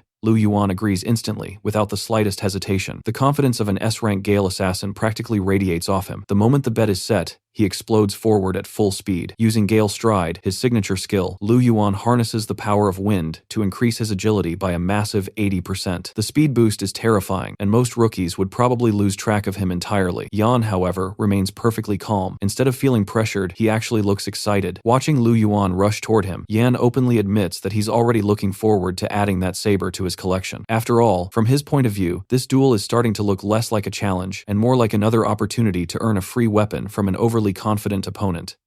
Lu Yuan shifted into a defensive stance, his eyes locked firmly onto Yan as countless thoughts raced through his mind. His class had always been destined to be faster than everyone else. Speed was his greatest weapon, the very foundation of his strength. The next moment, he exploded forward like a bolt of lightning, charging straight at Yan with terrifying momentum. Yan immediately raised his arms and weapons to defend himself, struggling to keep up with the relentless barrage of attacks raining down from every direction. Even while blocking, he could not suppress his shock. Lu Yuan's speed was simply outrageous. As expected of an S-rank S-rank combat class, every movement was incredibly fast and difficult to follow. Nearby, Tao lay on the ground, witnessing the entire battle unfold before his eyes. Excitement filled his face as he shouted at the top of his lungs, cheering for Lu Yuan and urging him to finish the fight. Seeing Yan seemingly forced onto the defensive by his overwhelming speed, Lu Yuan's confidence grew even further. In his mind, the outcome already seemed obvious. Yan was too slow, completely unable to keep up. Convinced that victory was already within reach, Lu Yuan made his move. In a sudden blur, Lu Yuan vanished from Yan's sight and instantly reappeared behind him, aiming directly for his blind spot. At that exact moment, blood splashed into the air. For a brief second, everyone believed the battle had already ended. Yet in the very next instant, an unbelievable scene unfolded before their eyes. Without even turning around, Yan had reached back and grabbed the dagger, stopping Lu Yuan's attack dead in its tracks. The strike that was supposed to decide the battle had been completely halted. Yan calmly looked at Lu Yuan, not a trace of panic visible in his eyes, and stated in a steady voice that the victor had already been decided. Hearing those words and seeing his attack effortlessly stopped, Lu Yuan finally realized what he had failed to understand from the very beginning. Yan had never intended to compete with him in speed at all. This was the true strength of the freshman ranked first in Nanrong City. Instead of frustration, a smirk appeared on Lu Yuan's face. Finally, things were starting to become interesting. If Yan could trade injury for injury, then he could also sacrifice part of his advantage to survive. Without giving Lu Yuan even a moment to recover, Yan immediately swung his weapon with tremendous force. The attack tore through the air with frightening speed and overwhelming power. However, at the critical moment, Lu Yuan instantly leaped backward and narrowly avoided the blow. His body shot through the air before landing safely at a distance. Although he had escaped, the maneuver came with a price. To save himself, Lu Yuan had abandoned his weapon without the slightest hesitation, choosing survival over possession. It was a decision that demonstrated remarkable decisiveness and battlefield awareness. Even Yan could not help but praise him for it. His combat experience was truly impressive. Yan casually tossed the dagger aside, before questioning how Lu Yuan intended to continue fighting without a weapon. By then, Lu Yuan was already standing high on the branch of a nearby tree, looking down at Yan from above. He revealed that he was quite fond of that particular dagger, and therefore always kept 3 of them stored inside his storage ring. Hearing that, Yan suddenly remembered Lu Yuan's status. He was the eldest young master of the prestigious Lu family of Nanrong City. While a B-rank weapon was extraordinarily expensive to ordinary people, to someone like Lu Yuan, it was nothing more than a drop in the ocean. Even so, Yan confidently tightened his grip and prepared himself for what came next. Defeating a genius like Lu Yuan only made this battle feel far more satisfying. At that moment, Lu Yuan raised his newly drawn daggers and activated one of his abilities, Gale Cleaving Slash. A powerful purple aura immediately surged from his body, and his expression became more serious than ever before. He declared that Yan was the first opponent worthy of witnessing this technique. Originally, he had believed the honor would belong to the Sword Saint. With a thunderous roar, Lu Yuan swung his blades at astonishing speed. Sharp blade slashes tore through the air one after another, covering a massive area as they rushed toward Yan from every direction. Faced with the overwhelming assault, Yan immediately moved at high speed, weaving through the incoming attacks. As he narrowly avoided slash after slash, he calmly analyzed the situation. This was the true strength of a combat class. Every innate skill provided a tremendous boost in battle. Another barrage of blade auras surged toward him, forcing him to constantly change direction and adjust his movements. On top of that, Lu Yuan was an S-rank combat class, one of the strongest possible combat professions. Even while dodging, Yan could not deny how terrifying his opponent was. Yet the longer Yan observed the attacks, the more he noticed a flaw. Although Lu Yuan's close-quarters speed was extraordinary, the blade auras themselves were noticeably slower. Releasing such large-scale wind attacks also had to consume a tremendous amount of stamina. In Yan's mind, the path to victory became clear. Hiding and waiting for a single decisive strike was his only chance. After all, revealing his true innate skill was not an option. Meanwhile, Lu Yuan finally realized that Yan had vanished completely. He stopped attacking and carefully scanned the battlefield. The surroundings suddenly fell silent. Standing amidst the destruction he had created, Lu Yuan calmly acknowledged that Yan had hidden himself, calling it a wise decision. Then he gathered Gale aura around himself once more, and shouted that hiding would become meaningless once there was nowhere left to hide. As soon as he finished speaking, another huge wave of slash erupted from his blades, devastating everything in their path. The surrounding forest suffered immensely under the relentless bombardment. Massive trees were sliced apart one after another, crashing to the ground with deafening, thunderous noises. Eventually, after reducing the entire area to ruins, Lu Yuan descended from above and landed on the ground. Confident that Yan would now be exposed, he immediately searched the wreckage. What he found caused his eyes to widen. The battlefield was completely empty. There was not a single trace of Yan anywhere. However, at that exact moment, Lu Yuan suddenly sensed a presence behind him. Instantly, he spun around and launched an attack. His blade flashed through the air with incredible speed, cutting directly toward the detected target. But when the strike landed, it revealed nothing more than a tree stump. The realization shocked the Gale assassin. At the same moment, Yan emerged from behind him and charged forward, declaring that it was a feint to the east and a strike to the west, and that he had won. Hearing those words, Lu Yuan's expression grew increasingly complicated. An F-rank class had actually pushed him this far, using not only the terrain, but even the surrounding plants to create an opening. Looking at Yan, he felt both disbelief and admiration. If Yan possessed an A-rank class instead, he could not even imagine how powerful Yan would have become. Yet despite that admiration, he refused to accept defeat. Raising his dagger, he reminded himself that no matter how impressive Yan was, he remained an F-rank class, while he himself was a genuine S-rank combat class. Losing like this was simply unacceptable. Without hesitation, Lu Yuan activated another ability called Gale Ring Shield. A powerful barrier instantly materialized before him, standing firmly between himself and Yan, while completely blocking the attack path. Seeing the shield appear, Yan was briefly shocked. He immediately realized that Lu Yuan had already surpassed level 20 and gained another innate skill. Even so, his confidence did not waver in the slightest. His cyan steel sword was not merely for decoration. The pressure radiating from the blade rapidly intensified, causing cracks to spread across the surface of the shield. At the same time, even Yan's sword began vibrating under the tremendous force being exerted. Then, in the next instant, boom! The barrier shattered completely, fragments of energy exploding in every direction as the shield broke apart. The remaining force of the attack slammed directly into Lu Yuan, launching him a tremendous distance away. Yan silently watched as his opponent disappeared into the distance, before looking ahead and considering whether he should pursue him. For a brief moment, the thought crossed his mind. However, the battle had clearly not reached the point of life and death. More importantly, Lu Yuan was not a bad person. In his previous life, he remembered Lu Yuan had even led the Lu family in resisting the monster invasion. Meanwhile, far away from the battlefield, Lu Yuan lay sprawled across the ground in a miserable state. Every part of his body ached, and his stamina had been pushed to the brink of exhaustion. Even so, the fire in his eyes had not gone out completely. Deep down, he still refused to admit defeat. The battle was not over yet. If Yan came any closer, he planned to unleash a windblade at point-blank range, determined to cripple his opponent and continue fighting. However, another realization quietly surfaced. He was an S-rank combat class, someone who should have stood far above ordinary geniuses, yet he had been pushed into such a desperate situation by someone with an F-rank class. The more he thought about it, the more unbelievable it seemed. For the first time, Lu Yuan truly understood that an F-rank class could also grow into something terrifyingly powerful, but he still believed that the potential of an S-rank class was ultimately greater. That's when he noticed Yan approaching from the distance. Instantly, his focus sharpened. Assuming the battle was about to resume, he secretly prepared one of his daggers for a final surprise attack. His eyes never left Yan for even a second, yet just when he was ready to strike, something completely unexpected happened. Yan stopped in front of him and calmly extended his hand. The gesture left Lu Yuan stunned. Confusion filled his face as he stared at the outstretched hand,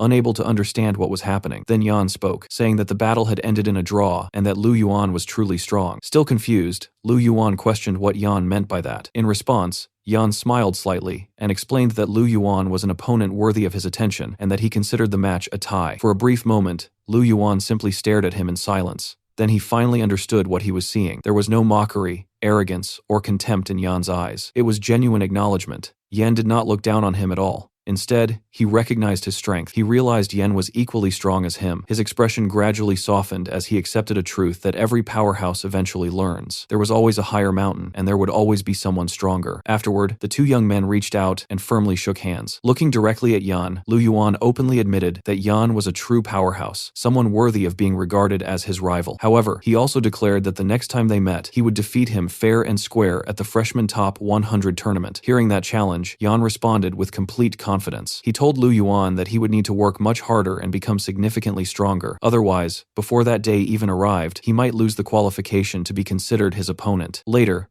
Lu Tao dragged the exhausted Lu Yuan away while angrily shouting back at Yan. He loudly called Yan a little punk and warned him to just wait, complaining about how badly he had beaten up his Yuan bro. However, before he could continue, Lu Yuan immediately turned toward him and told him to watch his mouth from now on. He made it clear that Lu Tao should show Yan the same level of respect that he showed him. Hearing those words, Lu Tao could only obediently nod his head. A smile appeared on Lu Yuan's face as he declared that the next time they met, he would go all out and defeat him for sure. From a distance, Yan watched the pair leave and responded with only a faint smile. Inwardly, however, he found the statement somewhat amusing. If Lu Yuan had truly gone all out from the very beginning, then the moment he shouted the name of his first skill, the battle might have already been decided. After all, Gale Rending Slash possessed far more variations and applications than Lu Yuan realized. There were countless ways Yan could tweak and exploit the skill. Still, despite the satisfaction of finding a worthy opponent, he could not help feeling slightly disappointed. After such a fierce battle, he had gained almost nothing tangible. Since the fight had ended in a draw, he had even returned the dagger. Thinking about it now, the entire exchange felt suspiciously close to working for nothing. Yan let out a quiet sigh as that thought crossed his mind. Yet before he could dwell on it any longer, his attention instantly drew nearby. Whatever it was, it clearly wasn't ordinary. A realization flashed through his mind. It must have been connected to the earlier battle. Lu Yuan's Gale Slash had likely struck something hidden, forcing an invisible presence to reveal itself. Judging from the strange energy radiating through the area,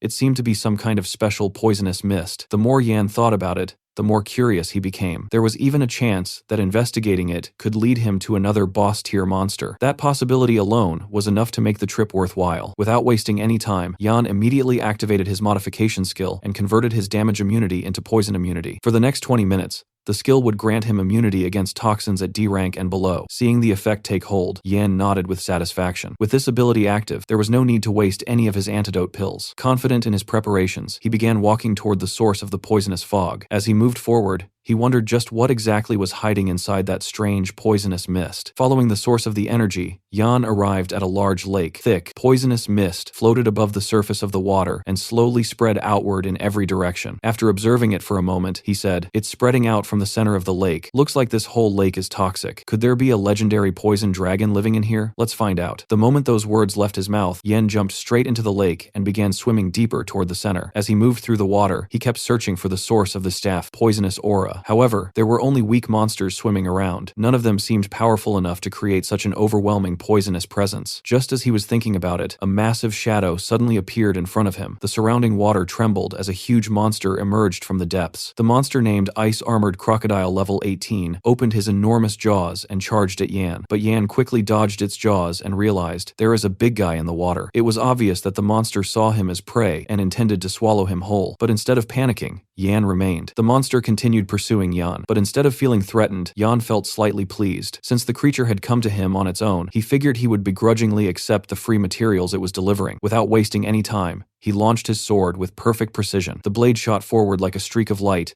and pierced directly through the monster's mouth. At the same moment, the sword's armor penetration effect activated, completely bypassing its defenses. The attack was devastatingly effective. With a single strike, the monster was instantly killed. Yan summoned his sword back to his hand and calmly examined the enormous corpse. Looking at the creature's massive body, Yan quickly realized there was no chance of fitting the entire thing inside his storage ring. However, another idea immediately came to mind. This was the perfect opportunity to test his newly acquired dismantle skill. The skill allowed him to dismantle items of level 10 or below and obtain usable materials from them. On top of that, it carried a 10% chance to trigger a reward crit, an effect that would double the materials gained from the dismantling process. Curious to see the results, Yen raised a hand toward the corpse and activated the skill. Instantly, multiple square-shaped blocks of light covered the monster's body. The dismantling process began immediately, and within a few moments, it was completed. The results quickly appeared before him. First, he obtained ice armor crocodile bones, materials that could be used to craft low-level weapons. Next came the monster's meat, followed by its hide. The hide was a leather material that possessed valuable ice resistance properties, making it particularly useful. Yan stored all of the materials inside his storage ring, while mentally evaluating their worth. Among everything he had obtained, the hide caught his attention the most. It was a genuinely good material, and he decided he would definitely keep it for future use. Just as he finished organizing his loot, something suddenly made him glance behind him. Only then did he realize how much the environment had changed. A massive amount of poisonous mist was drifting through the area, much closer than before. He had been so focused on the monster that he had not even noticed how close he had gotten to the source of the strange, toxic fog. His curiosity was immediately piqued. Turning toward the source, he decided to investigate further and find out exactly what was hidden within it. As he advanced through the poisonous mist, he continued getting closer and closer to its origin. Before long, he was close enough to observe the surrounding terrain. Everything around him had been warped and corrupted by toxins. Seeing that sight, Yan could not help wondering if his luck was truly this good. Choosing caution over recklessness, Yan first observed the area from a distance. Then, the moment he finally got a clear look at what was hidden there, his eyes widened in amazement. Before him rested Slept, the poison dragon, a level 43 monster. It was a female dragon that was still in its growth phase. Even so, It was already laying eggs, and its level had reached an astonishing 43. Yan stared at the scene in disbelief. It truly was a poison dragon. Despite not having reached maturity yet, it already possessed terrifying strength. A confident smile slowly appeared on his face as he evaluated the situation. As expected of a legendary high-tier monster, once it fully matured, it would likely reach at least level 70. His gaze then shifted toward the dragon eggs nearby. With his universal crafting skill, the potential of those eggs could be pushed even higher. If he could find an opportunity to steal them, the rewards would be immeasurable. In his mind, he even justified the plan by reminding himself of all the humans who had died in this place. Scattered before the poison dragon were several human skeletons, silent evidence of its victims. Taking those eggs could be considered revenge on behalf of everyone who had lost their lives here. Suddenly, the entire area began shaking violently, as if a powerful earthquake had struck. The ground trembled beneath Yan's feet, and a deep rumbling sound echoed through the surroundings. Instantly alert, Yan looked upward and wondered if it was what he thought it was. A moment later, his suspicions were confirmed. Another gigantic poison dragon descended from the sky, its enormous wings stirring up fierce winds as it flew overhead. Clutched in its grasp was a freshly killed boar. Seeing the scene, Yan immediately understood the situation. Of course, there was a male dragon as well. The male poison dragon landed beside the female and dropped the boar near her while she affectionately rubbed against him. Watching the pair, Yan quickly realized he stood no chance against two poison dragons when he could not even defeat one. Choosing not to act recklessly, he decided to retreat for now and return once he had grown stronger. Quietly making his way away from the area, Yan felt no disappointment. If anything, his goal had become clearer than ever before. A faint smile appeared on his face as he thought about the future. He only needed to continue growing stronger. Then, when the time was right, he would come back and claim those dragon eggs. If he succeeded, who else could possibly compete with him for the title of Nanrong City's top scorer? Yan shifted his attention to his next objective. The materials he had gathered needed to be sold first. Thinking about the profits waiting for him, he decided it was time to visit the black market and cash out. Soon afterward, the scene shifted to Nanrong City's massive underground black market. According to rumors, a level 60 Grandmaster personally oversaw the entire operation. The same rumors claimed that the Grandmaster possessed an extraordinary background, which explained why the place continued operating openly. As Yan walked through the bustling underground market, he recalled what he knew from his previous life. As long as nothing truly major happened there, the authorities generally turned a blind eye. That unofficial protection made countless transactions possible, while also concealing more than a few sins. Eventually, Yan stopped in front of a particular shop. Looking at it, he immediately recognized the place. According to his memories from his previous life, this was one of the most reliable black market shops around. Inside, a hot woman stood casually smoking, while two men in front of her desperately tried to negotiate. One of them complained that it had not been easy for the brothers to obtain their haul, and asked if she could increase the price slightly. The woman remained completely unmoved. She calmly replied that she was already offering the highest price on the entire street. If they were unhappy with the offer, they were free to leave. Just then, her eyes drifted past them and landed on Yan standing near the entrance. Calling out to him, she casually asked whether the high school kid had something to sell as well. The two brothers immediately turned their attention toward Yan. One of them looked him up and down before mocking his appearance, pointing out that he did not even own a proper outfit, and questioning what valuable goods he could possibly have. The other brother directly gestured toward the exit, telling to get lost and stop wasting their boss's time. In response, Yan simply raised his hand and revealed the storage ring on his finger, casually stating that he did not really have anything special to sell. The moment the two brothers saw the storage ring, they froze. Their eyes widened as they stared at the expensive item in disbelief, wondering how someone like him could possess something so valuable. Without bothering to explain, Yan extended his hand and calmly announced that this was everything he had. Instantly, piles of monster materials appeared before everyone. The goods included all the valuable items he had collected throughout the raid, along with the materials he had obtained during his dungeon hunt. The two brothers were left completely stunned, and even the shop owner showed visible surprise. Among the items was ice-armored crocodile hide, causing her to wonder whether this kid had actually ventured into the deepest regions of Poison Dragon Valley. Then Yan revealed the most valuable item in his inventory. It was a magic crystal he got from Miasma Toad. The two brothers could only stare with wide eyes, their minds going blank from shock. Both men found themselves wondering who this mysterious kid really was. Completely ignoring their reactions, Yan calmly turned to the shop owner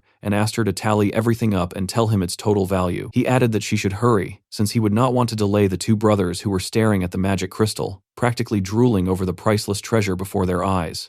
The scene shifted to Yan sitting with Boss Chin inside her VIP room. After reviewing all the goods he had brought, she informed him that, according to their agreement, the materials were worth 78,500. As for the magic crystal, it was valued at 150,000. Altogether, the total came to 238,500. She then handed him a VIP card and explained that the entire amount had been deposited onto it. Yan smiled and praised Boss Chin for being straightforward in business. Just as he reached out to take the card, she stopped him for a moment and added that the gold card also represented his status as a VIP customer of Jinyu Pavilion. If he obtained more magic crystals in the future, she promised offer him a 10% premium when purchasing them. Yan accepted the card and thanked her for her generosity. As he headed toward the exit, he reflected on why he had chosen to trade with her. In his previous life, Boss Chin had always been fair and reliable. However, he also understood that the VIP card and preferential treatment were clear signs that she valued his future potential. After leaving the shop, Yan noticed two shadowy figures in the distance, casually smoking cigars. They looked suspicious, but he merely smiled. At his current level, he wasn't worried about them posing any real threat. As he walked through the underground market, his thoughts drifted toward his future goals. To obtain national-level resource prioritization, becoming Nanrong City's top scorer was an essential requirement. Meanwhile, the two shady brothers watched him leave. Dropping their cigars, one remarked that it looked like the two of them were about to make a fortune today. The other agreed, saying they should teach the kid a lesson about not flaunting his wealth. Completely aware that he was being followed, Yan continued walking into a dimly lit area. At the same time, he considered spending some of his newly earned money on armor. Having only 2 weapons was still far from enough. As expected,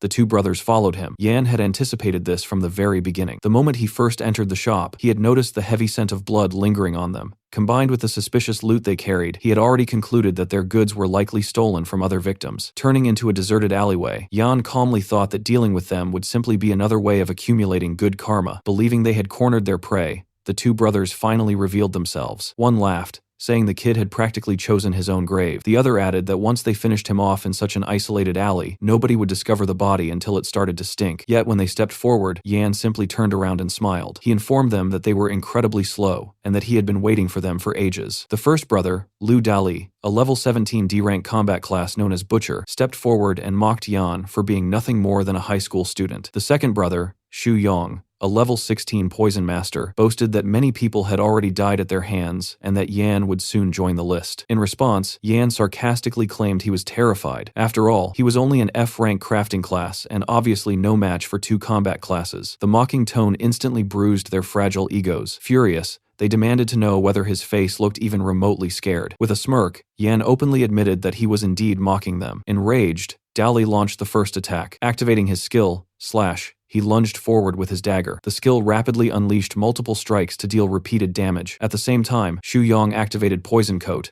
covering his dagger in deadly poison. Watching them activate their abilities, Yan calmly raised his hand. Since his rebirth, this would be the first time he used his skill on actual humans. Activating Modify, he instantly transformed Slash into Self-Slash. Instead of attacking Yan, the skill now forced Dali's own arms to rapidly slash his own body. Dali screamed in panic as he lost control of his hands. Seeing his brother suddenly attack himself, Yong was horrified, but before he could react, his own skill was modified as well. Poison Coat became Consume Poison, causing the poison to instantly affect its user. Blood poured from Yong's mouth as he coughed violently and collapsed to his knees, unable to understand why he had poisoned himself. While the two criminals suffered from their own abilities, Yan calmly walked toward them and asked whether they were finished. Then, in a cold voice, he declared that it was finally his turn to attack. Drawing his sword, he pointed it directly at them and remarked that they had committed quite a few murders and robberies over the years. Their retribution had finally arrived. Before long, both men were dead. After searching through their belongings, Yan discovered wanted posters bearing their faces. Only then did he realize they were officially wanted fugitives. For a brief moment, he considered turning in their bodies for the reward, but quickly dismissed the idea. Doing so would attract far too much attention. Continuing his search, he found a wolfskin trench coat among their loot. The equipment was level 10 and E-grade quality. Fortunately,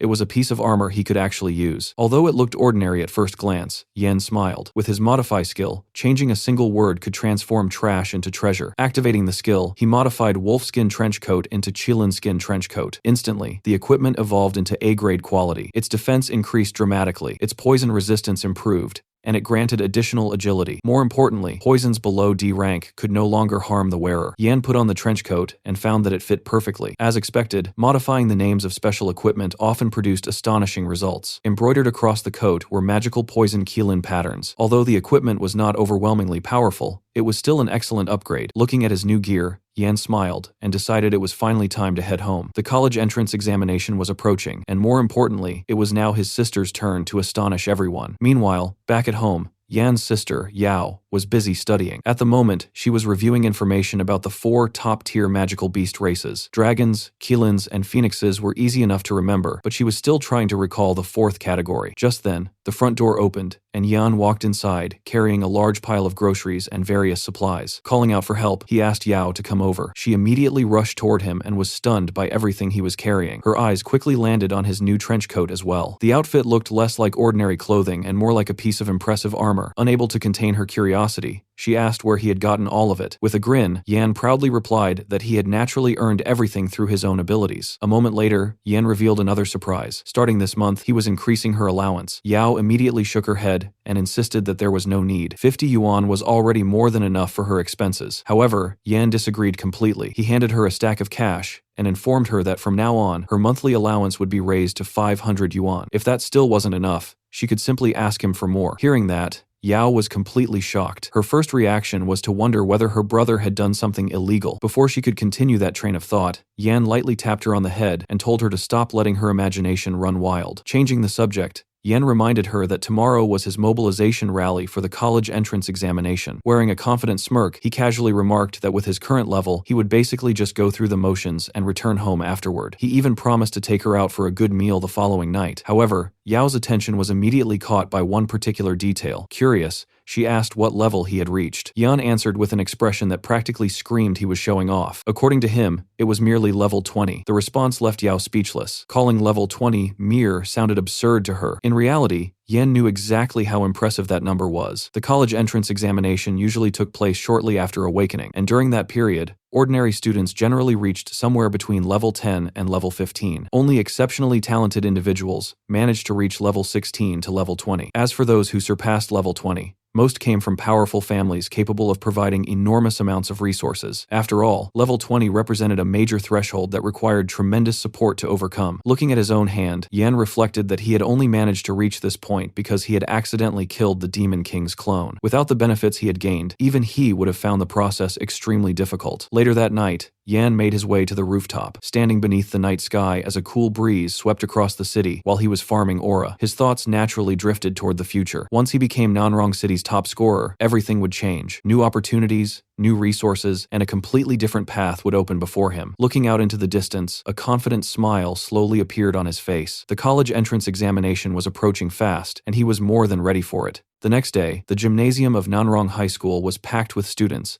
as the annual college entrance examination mobilization rally officially began. Standing on the stage, Principal Ouyang Li delivered his speech to the graduating class. He reminded everyone that after more than 10 years of hard work and study, the opportunity to change their destinies was finally right in front of them. Down below, Yan listened quietly. Although he felt that most of the principal's words were little more than the usual cliches, he could not deny that for the awakened, the college entrance examination truly was the greatest opportunity to change one's fate. In this world, awakened individuals generally had 4 possible paths, depending on their performance in the examination. The first path belonged to those with outstanding grades. These students could enter top universities and would most likely become trailblazers in the future, venturing into the demon lair worlds. Supported by the state, they would receive abundant cultivation resources and possess boundless futures. The second path was for those who performed well but failed to enter elite universities. Such individuals could choose to join the military and become garrison troops stationed in territories occupied by demon lairs. They would still receive state support and resource allocations, and if they managed to develop their classes to a sufficiently powerful level, they could even rise to become military leaders one day. The third path belonged to average students. Although their performance might not be exceptional, they could still enroll in ordinary universities. In the future, many of them would become members of the Guardian Knights. While local governments provided them with fewer resources, for ordinary people with average talent, this was already considered an excellent destination. The final path, however, was the cruelest one. Those who lacked strength and failed the examination would return to ordinary city life, never achieving any significant breakthroughs for the rest of their lives. In truth, this last outcome was the destiny awaiting the vast majority of people. Only 20% of awakened individuals could enter the first 3 paths,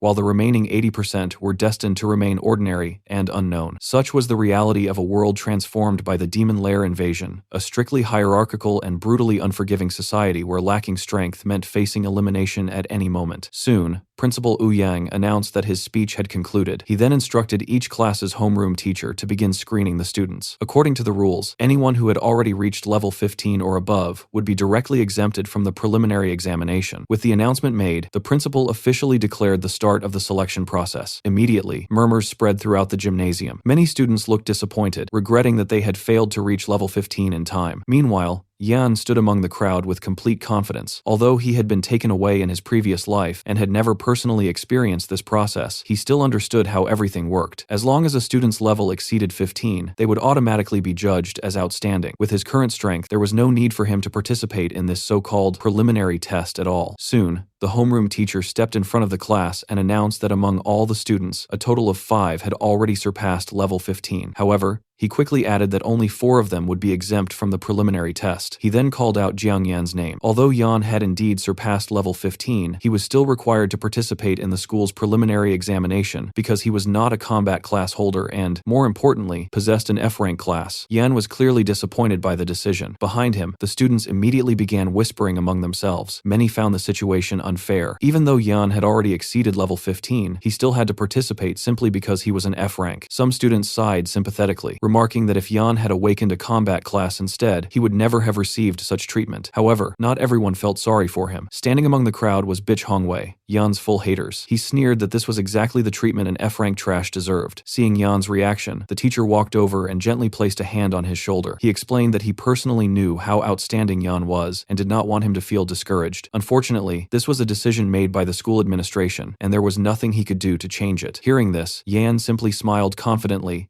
and replied that he understood. If he had to participate in the preliminary test, then so be it. Watching Yan remain so calm only made Hongwei even more uncomfortable. Inwardly, he wondered how Yan could still be so relaxed. In his opinion, everyone already knew how formidable Yan was, which meant the other participants would definitely target him and try to eliminate him as early as possible. Soon, the referee's whistle echoed throughout the gymnasium, officially signaling the start of the school preliminary examinations. The preliminary test served as an internal screening process held by high schools before the official college entrance examination. During the test, 10 awakened students below level 15 were randomly assigned into a free-for-all battle, and only the final victor earned the qualification to participate in the college entrance examination. With an elimination rate as high as 90%, it was an extraordinarily cruel selection mechanism. Match after match quickly concluded. Before long, Zhang Xue from Class 9 emerged victorious in her group. From the viewing platform, Principal Wu Yang and Vice Principal Zhu Kang calmly observed the students. Vice Principal Zhu Kang coldly remarked that after months had passed since awakening, many students still had not even reached level 15, leaving little worth expecting from their futures. He pointed out that most of them possessed D-rank or E-rank classes, while many were merely crafting classes. However, Principal Ouyang interrupted him, reminding him that this year was different. He brought up Jiang Yan, the student who had ranked first in both academics and martial arts for 3 consecutive years. Vice Principal Zhu Kang naturally remembered him. In fact, he admitted that he had once held extremely high expectations for Yan. Unfortunately, Yan had awakened an F-rank class. Looking directly at the principal,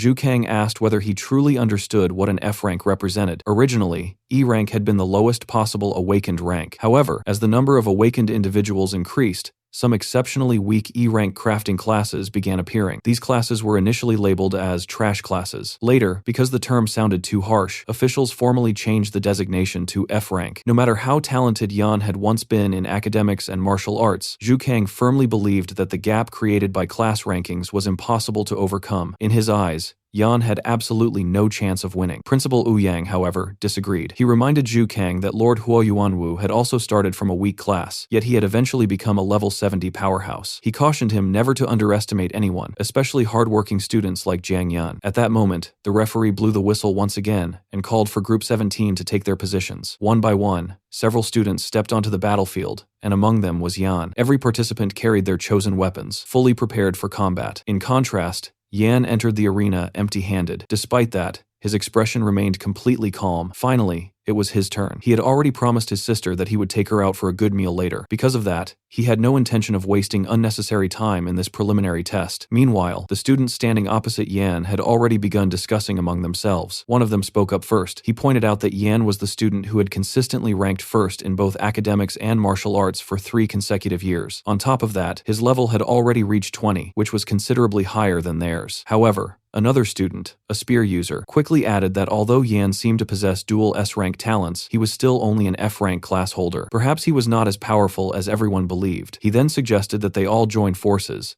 eliminate Yan first, and only afterward decide the winner among themselves. Hearing this proposal, Yan simply smiled and looked at the 9 students standing before him. Since he was in a hurry, he casually suggested that all 9 of them attack together. Those words instantly bruised the pride of the combat class students. Every one of them wielded combat-oriented classes, including warriors, assassins, archers, and spearmen. To them, Yan's confidence sounded nothing short of arrogance. Determined to teach the F-rank genius a lesson, all 9 students immediately raised their weapons. In the next instant, they charged toward Yan with their full strength, intending to show him that the gap between classes was something effort alone could never overcome. Watching from the stands, Vice Principal Zhu Kang narrowed his eyes and remarked that the real show was finally beginning. On the battlefield, however, Yan remained completely calm. He casually raised his hand while his storage ring suddenly emitted a bright glow. Looking at his opponents, he remarked that their weapons were simply too poor. Thanks to the resources he had obtained in Poison Dragon Valley, he had been able to purchase a truly decent sword. The next moment, a sword appeared in his hand. The sight immediately shocked both the principal and vice principal. The first thing that caught their attention was the storage ring itself, a treasure of extraordinary value. Then their eyes shifted toward the weapon. Vice Principal Zhu Kang instantly recognized it as an A-rank weapon, something that could only have been forged by a high-level crafting class expert. Before anyone could recover from their shock, Yan moved. His figure blurred across the battlefield with such incredible speed that the spectators could only see a streak of blue light weaving through the crowd. In the blink of an eye, he had already passed all 9 opponents and stopped several meters away, striking a cool and composed pose. Wanting to earn a few extra aura points, he casually told everyone to get lost. The students watching from the stands were utterly dumbfounded. Such terrifying footwork was beyond anything they had expected.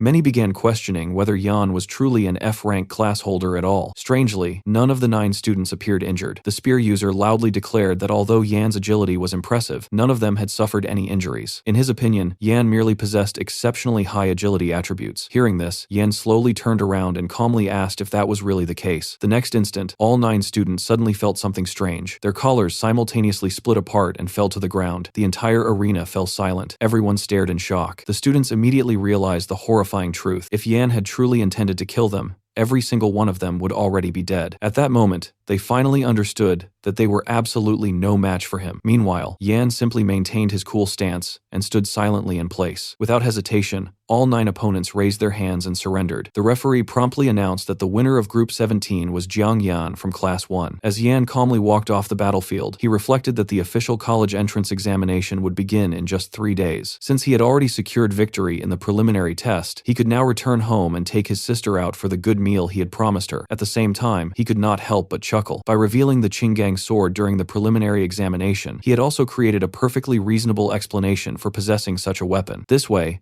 no one would unnecessarily come looking for trouble because of it. Up in the viewing gallery, Vice Principal Zhu Kang still looked completely stunned. He could hardly believe that an F-rank student could be this formidable. Principal Ouyang Li, however, merely smiled. In his opinion, anyone capable of obtaining resources from Poison Dragon Valley possessed far greater strength than what Yan had displayed today. Looking toward Zhu Kang, the principal remarked that even Lord Huo Yuanwu had not been this dazzling in his youth. This time, even the vice principal could only nod in agreement. Staring at Yan's departing figure, Principal Ouyang suddenly found himself wondering whether Nanrong No, one middle school, which had never produced a city top scorer before, might finally achieve that feat through an F-rank student.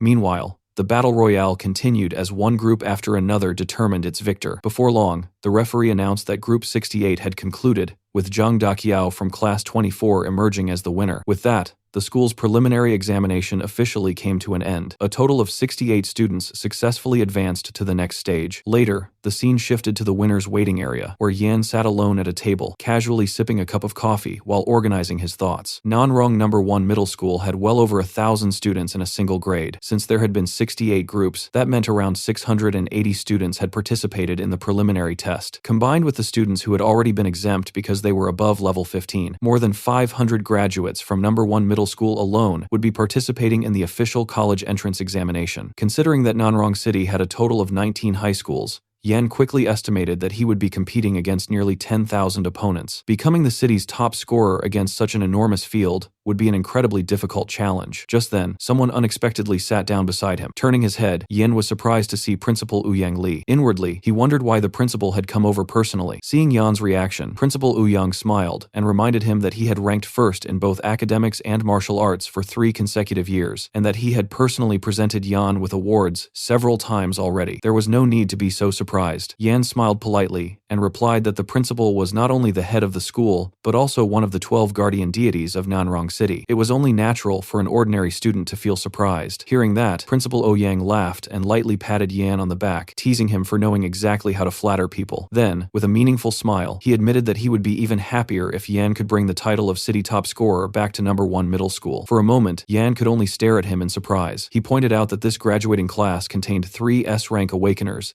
and 6 A-rank combat classes. With so many geniuses competing, was the principal really that optimistic about an F-rank like him? Principal Ouyang smiled without the slightest hesitation. He asked what being an F-rank had to do with anything. After all, even he, one of Nanrong City's 12 guardian deities, possessed nothing more than a C-rank class. Looking directly at Yan, he explained that true strength belonged to the person, not the class. Humanity's greatest ability was the courage to draw its sword against opponents far stronger than themselves. Those words genuinely surprised Yan. Listening to the principal, he realized this powerhouse was completely different from the others he had known. In his previous life, he had barely interacted with Principal Ouyang, but now he understood that the man had never judged him based on his modifier class. A faint smile appeared on Yan's face as he sincerely thanked the principal for his guidance. He then promised that he would give everything he had to bring the title of city top scorer back to number 1 middle school. Satisfied with the answer, Principal Ouyang raised his fist with a grin and declared that this would be a promise between men. Yan immediately bumped fists with him, and both of them laughed. However, the other students could only stare in jealousy. None of them understood why the principal and Yan seemed so fired up over a simple conversation. Some even joked that despite his age, the principal still acted like an overly passionate teenager. That evening, Yan took his sister out for dinner just as he had promised. As the two siblings walked through the streets together, Yan thought to himself that since the official college entrance examination was tomorrow, tonight was the perfect opportunity to indulge a little. Ever since their parents had passed away, they had always lived frugally and had never once eaten at a place like this. When they finally stopped in front of a beautifully decorated restaurant, Yao looked up in surprise and asked whether they were really going to eat there. Smiling, Yan pointed toward the luxurious place that read Elrose Premium Wagyu Grilled Meat and confirmed that this was exactly where they would be dining. Yao's eyes widened. She had seen the restaurant online before. Not only was it extremely expensive, but it was also so popular that reservations were required well in advance. Yan confidently showed her their reserved table and proudly declared that her brother had naturally done his homework beforehand. As they stood outside, the siblings quietly admired the elegant surroundings. Looking around, Yao thought that her brother had put so much effort into preparing this surprise. She didn't want to ruin his mood. Although the restaurant was expensive, Yan had recently given her extra allowance. As long as she spent carefully over the next few months, their living expenses would still be enough. More importantly, her brother had his college entrance examination tomorrow, so she wanted him to enjoy himself tonight without any worries. The luxurious restaurant welcomed them with a golden ambiance and elegant private dining areas where wealthy guests quietly enjoyed their meals. After taking their seats, a waitress politely asked whether they wished to order a la carte or choose one of the restaurant's recommended set meals. Without hesitation, Yan ordered set meal C, explaining that it contained all of the restaurant's signature dishes. The waitress smiled politely and told them she would prepare everything shortly. Looking at the siblings' ordinary appearance, she quietly found it surprising that they were actually such generous customers. Sitting across from her brother, Yao lowered her voice and nervously asked whether the set meal C he had ordered was the restaurant's most expensive set. Yan casually confirmed that it was, and even encouraged her to order anything else she wanted afterward. Hearing that, Yao was completely stunned. The cost of that single meal was nearly 10 months' worth of living expenses for their family. Unable to help herself, she once again wondered whether her brother had somehow earned his money through illegal means. Suddenly, a loud commotion suddenly erupted near the restaurant entrance. A young man shouted that he had the college entrance examination tomorrow and demanded a table immediately despite not having a reservation. He even ordered his lackeys to get him a seat by any means necessary. The young man was Wang Zhu from Nanrong No. 7 Middle School, a Year 3 student who possessed a C-rank combat class. The waitress politely apologized,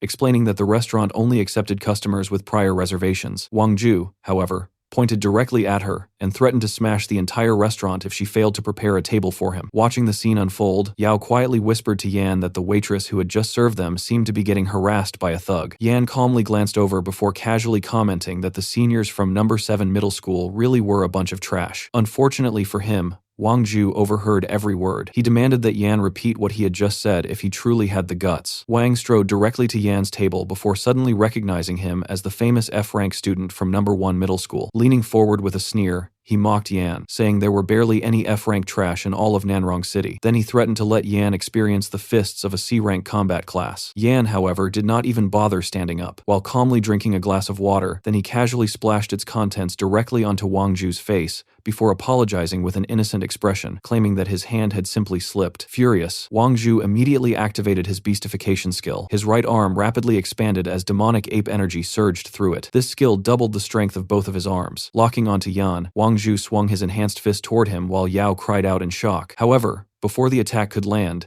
another hand suddenly grabbed Wang Zhu's arm and stopped him completely. The newcomer was none other than Lu Tao. Looking at Wang Zhu with a cold expression, Lu Tao demanded to know what he thought he was doing. Wang Zhu was instantly stunned and hurriedly greeted him as Brother Tao. Knowing that Lu Tao was a B-rank combat class holder who ranked among the top 15 students at No. 7 middle school, Wang Zhu quickly tried to explain himself. Smirking, he claimed that he was merely teaching an F-rank trash a lesson and asked Lu Tao not to interfere. Instead of agreeing, Lu Tao slapped him across the face. He coldly demanded to know how Wang Zhu dared to lay a hand on his brother. Everyone present froze in shock. Completely confused, Wang Zhu insisted that Lu Tao had to be mistaken, because Yan was only an F-rank student from No. 1 middle school. At that moment, another familiar figure stepped forward. It was Lu Yuan. He calmly stated that Lu Tao was not mistaken in the slightest. In fact, if Lu Tao had arrived even a little later, Wang Zhu's arm would already have been crippled. The surrounding students instantly recognized the young master of the Lu family. An S-rank genius, who ranked among the top 3 students at No. 7 middle school, was actually standing there defending an F-rank. Seeing Lu Yuan,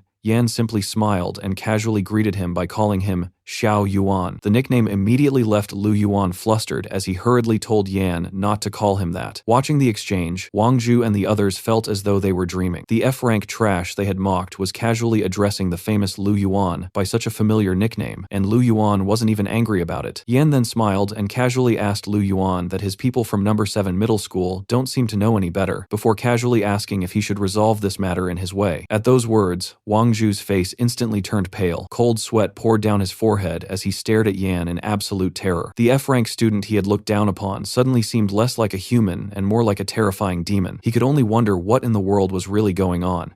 At that moment, Wang Zhu's mind was in complete chaos. Just moments ago, Yan had seemed like nothing more than an ordinary F-rank nobody. Yet now, he was casually chatting and joking with an S-rank genius as if they were close friends. Wang Zhu could no longer understand who Yan really was, or what kind of background he possessed. Meanwhile, Yan calmly decided not to waste any more time. He told Wang Zhu to forget about everything, apologize to the waitress, and get lost. Without daring to argue, Wang Zhu and his 2 companions immediately bowed toward Yan before turning to sincerely apologize to the waitress as well. She simply smiled politely and told them it was fine, reminding them to make a reservation next time. Hearing that, the 3 of them hurriedly rushed out of the restaurant as though their lives depended on it. From that day forward, none of them intended to ever set foot inside that restaurant again. Even the waitress could tell they had been completely frightened. After the commotion settled, Lu Yuan smiled and remarked that it really was quite a coincidence to meet Yan there. However, he admitted he would be much happier if their next meeting happened in the finals of Nanrong City's college entrance examination. Yan responded with a playful wink and reminded him that if he wanted that to happen, he had better work hard. Otherwise, if Lu Yuan failed to qualify for the finals, the 2 of them would never get the chance to meet again. Those words immediately left Lu Yuan speechless for a moment. Soon afterward, he simply smiled and brushed the challenge aside, saying they would settle everything in the finals and see who actually made it there. With that, Lu Yuan and Lu Tao left the restaurant together. Watching them leave, Yan quietly admitted to himself that although Lu Yuan was his rival, he really wasn't a bad person. Not long afterward, the waitress returned carrying their order. She politely introduced Set Meal C, explaining that it included selected premium beef chuck, special grade dry-aged thick-cut pork belly, and thick-cut Wagyu skirt steak. Every dish looked absolutely mouth-watering. The moment Yan heard the names alone, his appetite immediately doubled. Across the table, Yao stared at the luxurious ingredients in amazement. Everything on the table was something she had only ever seen while scrolling through short videos online. Neither sibling held back any longer. They eagerly dug into the meal, savoring every bite and enjoying flavors they had never experienced before. While they were eating, Yan suddenly looked at Yao and asked why she had never questioned who those people earlier were or how he knew them. Yao simply smiled and shook her head. To her, none of that mattered. No matter who those people were, and no matter what her brother became in the future, he would always be her brother. Hearing such a simple yet heartfelt answer left Yan speechless for a moment. A warm smile gradually spread across his face. At that moment, he truly understood what he wanted to protect. This was his family. Looking at Yao, happily enjoying the delicious meal, Yan silently made a promise to himself. In this life, no matter what happened, he would protect both his family and this world. The day of the Nanrong City College entrance examination had finally arrived. At the entrance to the Demon Layer occupied zone of Nanrong City, thousands of hopeful students gathered in the examination plaza. Standing before them, the announcer officially declared the start of this year's annual college entrance examination. He addressed the students as the city's finest young talents, and reminded them that this would be the moment that determined their futures. Among the crowd stood Yan. Looking around, he found the scene rather amusing. After wearing school uniforms every day for the past 3 years, almost everyone had unanimously decided to wear their own clothes on the day of the examination. Yan, however, was still dressed in his school uniform. After all, he had promised Principal Ouyang Li that he would bring the title of city top scorer back to number 1 middle school. If he did not wear the uniform, how would everyone know which school had produced the champion? Soon, Lu Sheng, the Deputy Director of Examination Coordination from the Nanrong City Awakened Education Bureau, stepped forward to explain the rules. She was a level 53 Awakened expert. According to her, the first phase of this year's examination was extremely straightforward. The students simply needed to hunt magical beasts inside the occupied demon layer and earn points based on the strength of the monsters they defeated. Once the examination ended, only the top 100 participants in total points would advance to the finals. She also explained that every examinee had already received a sensory bracelet, which would automatically determine the point value of each magical beast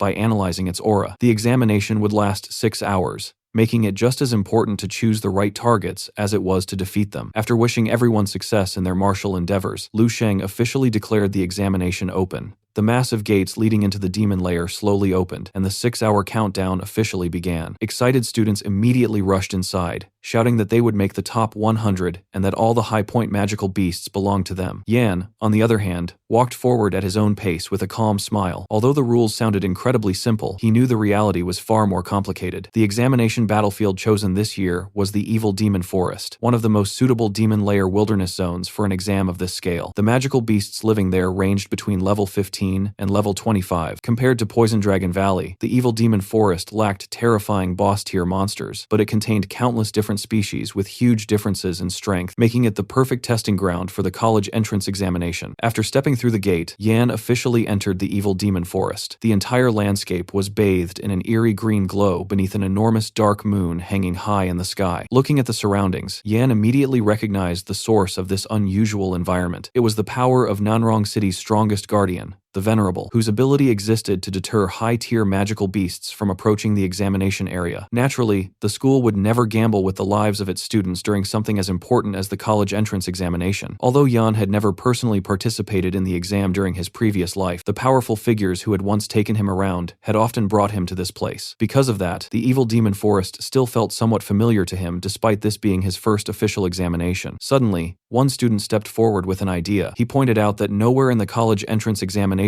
rules did it say students were forbidden from forming teams. If they hunted magical beasts together, the points might be divided equally, but their efficiency would be much higher. His suggestion was immediately welcomed by the others. One student introduced himself as a level 17 shield guardian with exceptional defensive abilities. Another declared that he was a level 16 healer who could keep the team alive. An archer confidently announced that he had reached level 18 and could provide long-range support, while a mage also volunteered, saying he specialized in ranged attacks. As the group continued recruiting members, one of them turned toward Yan and asked what class he had awakened. Yan casually answered that he was an F-rank farmer. The atmosphere instantly turned awkward. The students who had been enthusiastically recruiting immediately lost interest. The girl politely dismissed him, telling him to go play by himself instead. Another student couldn't help but wonder how a farmer class had even managed to make it this far into the college entrance examination. The student leading the team even reminded everyone to stay away from Yan, convinced that an F-rank like him would only slow them down. Yan paid no attention to their reactions and simply continued walking deeper into the forest. Being abandoned so easily because of his F-rank no longer bothered him as much as it once had. He had gradually grown used to it. Looking toward the sky, a confident smile spread across his face. After all, a true counterattack followed by an overwhelming face slap was the path that suited him best. With that thought, he leaped onto a towering crystal rock formation and summoned his sword from his storage ring. Quietly gripping the weapon, Yan made a silent promise to himself. Before this examination ended, the name Zhang Yan would become the greatest legend of this year's college entrance examination. Meanwhile, inside Nanrong City's examination observation room, principals and influential figures from every high school gathered to watch the live broadcast of the competition. Among them was Zhang Zhendong,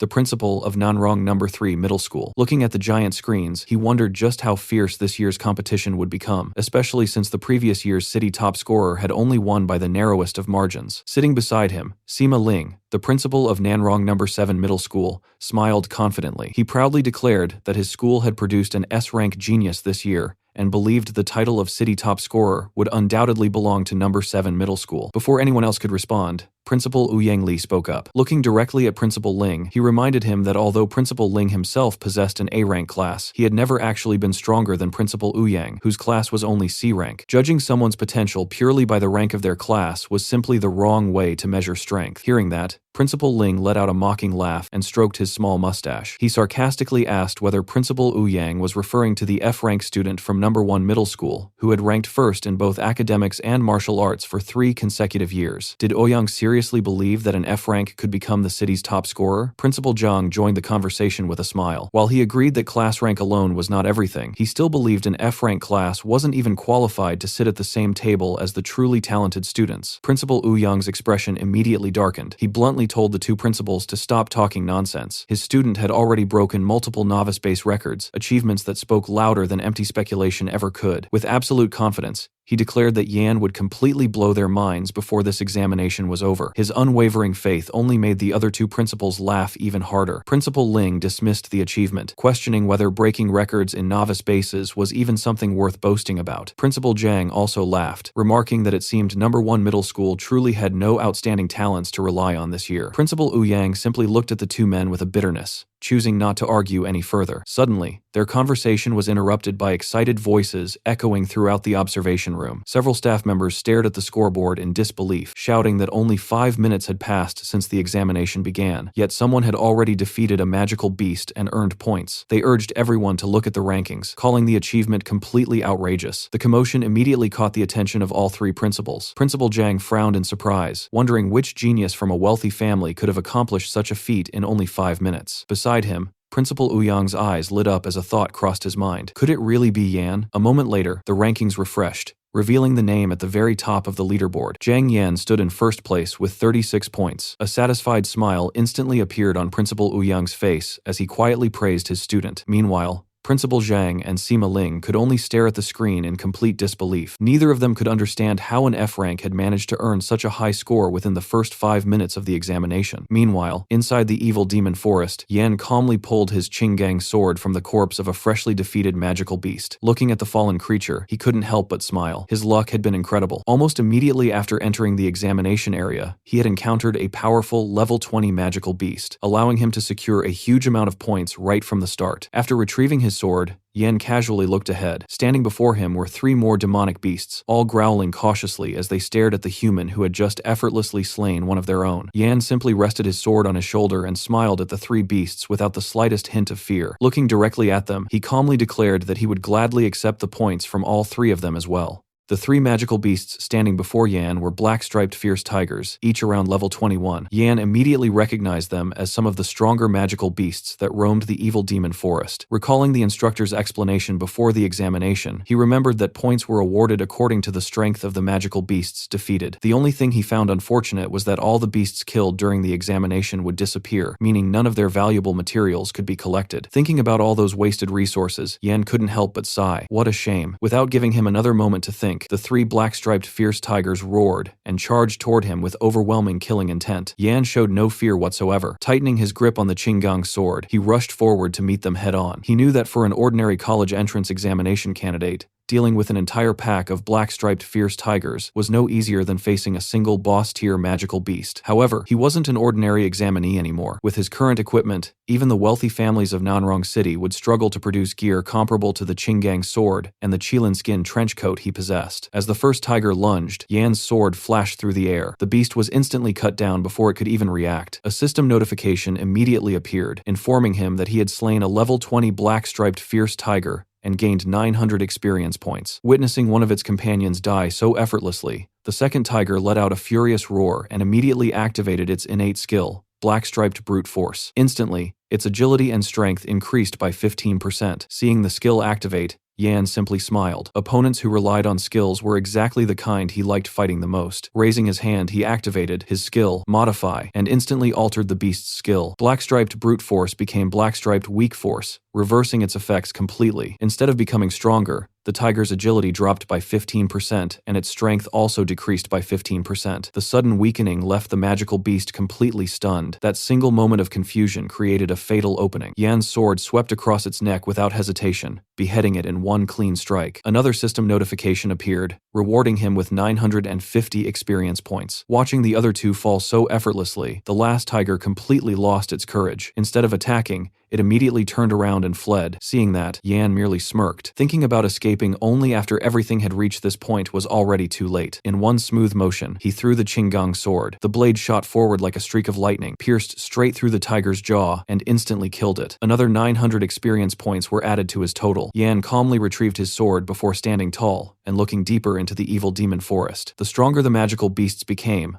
the more examination points they were worth. Without another glance behind him, he continued moving deeper into the forest. After all, his goal had never been simply becoming first place. He intended to become the greatest legend of this generation's college entrance examination. The scene then shifted to another part of the evil demon forest. A young man glanced at the rankings displayed on his sensory bracelet. At the very top was none other than our OPMC, with 136 points. The young man was Zhao Ao from Nanrong No. 3 Middle School, a level 19 Swift Blade Master and a B-rank combat class holder. He couldn't believe that an F-rank piece of trash had somehow climbed to the top of the leaderboard. What irritated him even more was that Zhang Yan was currently ranked above their senior, Yu Feng. Standing beside Zhao Ao were two identical twin brothers, Xu Li and Xu Zhen, both claw fighters. Su Li snorted in disbelief, pointing out that brother Yu Feng possessed an S-rank sword saint class, so there was no way he should be losing to an F-rank. Xu Zhen agreed, convinced that Zhang Yan had to be using some sort of trick to cheat his way into first place. A sinister smile slowly appeared on Zhao Ao's face as an idea crossed his mind. If Zhang Yan wanted to play dirty, then they would simply return the favor. The twins nodded without hesitation. In their eyes, this year's city top scorer could only be brother Yu Feng. Meanwhile, Yan had already defeated another magical beast. A level 20 three-eyed wild bull collapsed beneath his sword, rewarding him with 800 experience points. However, he couldn't help but find something strange. The deeper he ventured into the evil demon forest, the fewer powerful magical beasts he encountered. Just as he was pondering the situation, applause suddenly echoed from behind him. A voice praised him, remarking that the man temporarily sitting at the top of the leaderboard truly lived up to his reputation. Turning around, Yen calmly asked who they were. Zhao Ao introduced themselves as students of Nanrong No. 3 Middle School, before politely proposing that they form a team together. Without even considering the offer,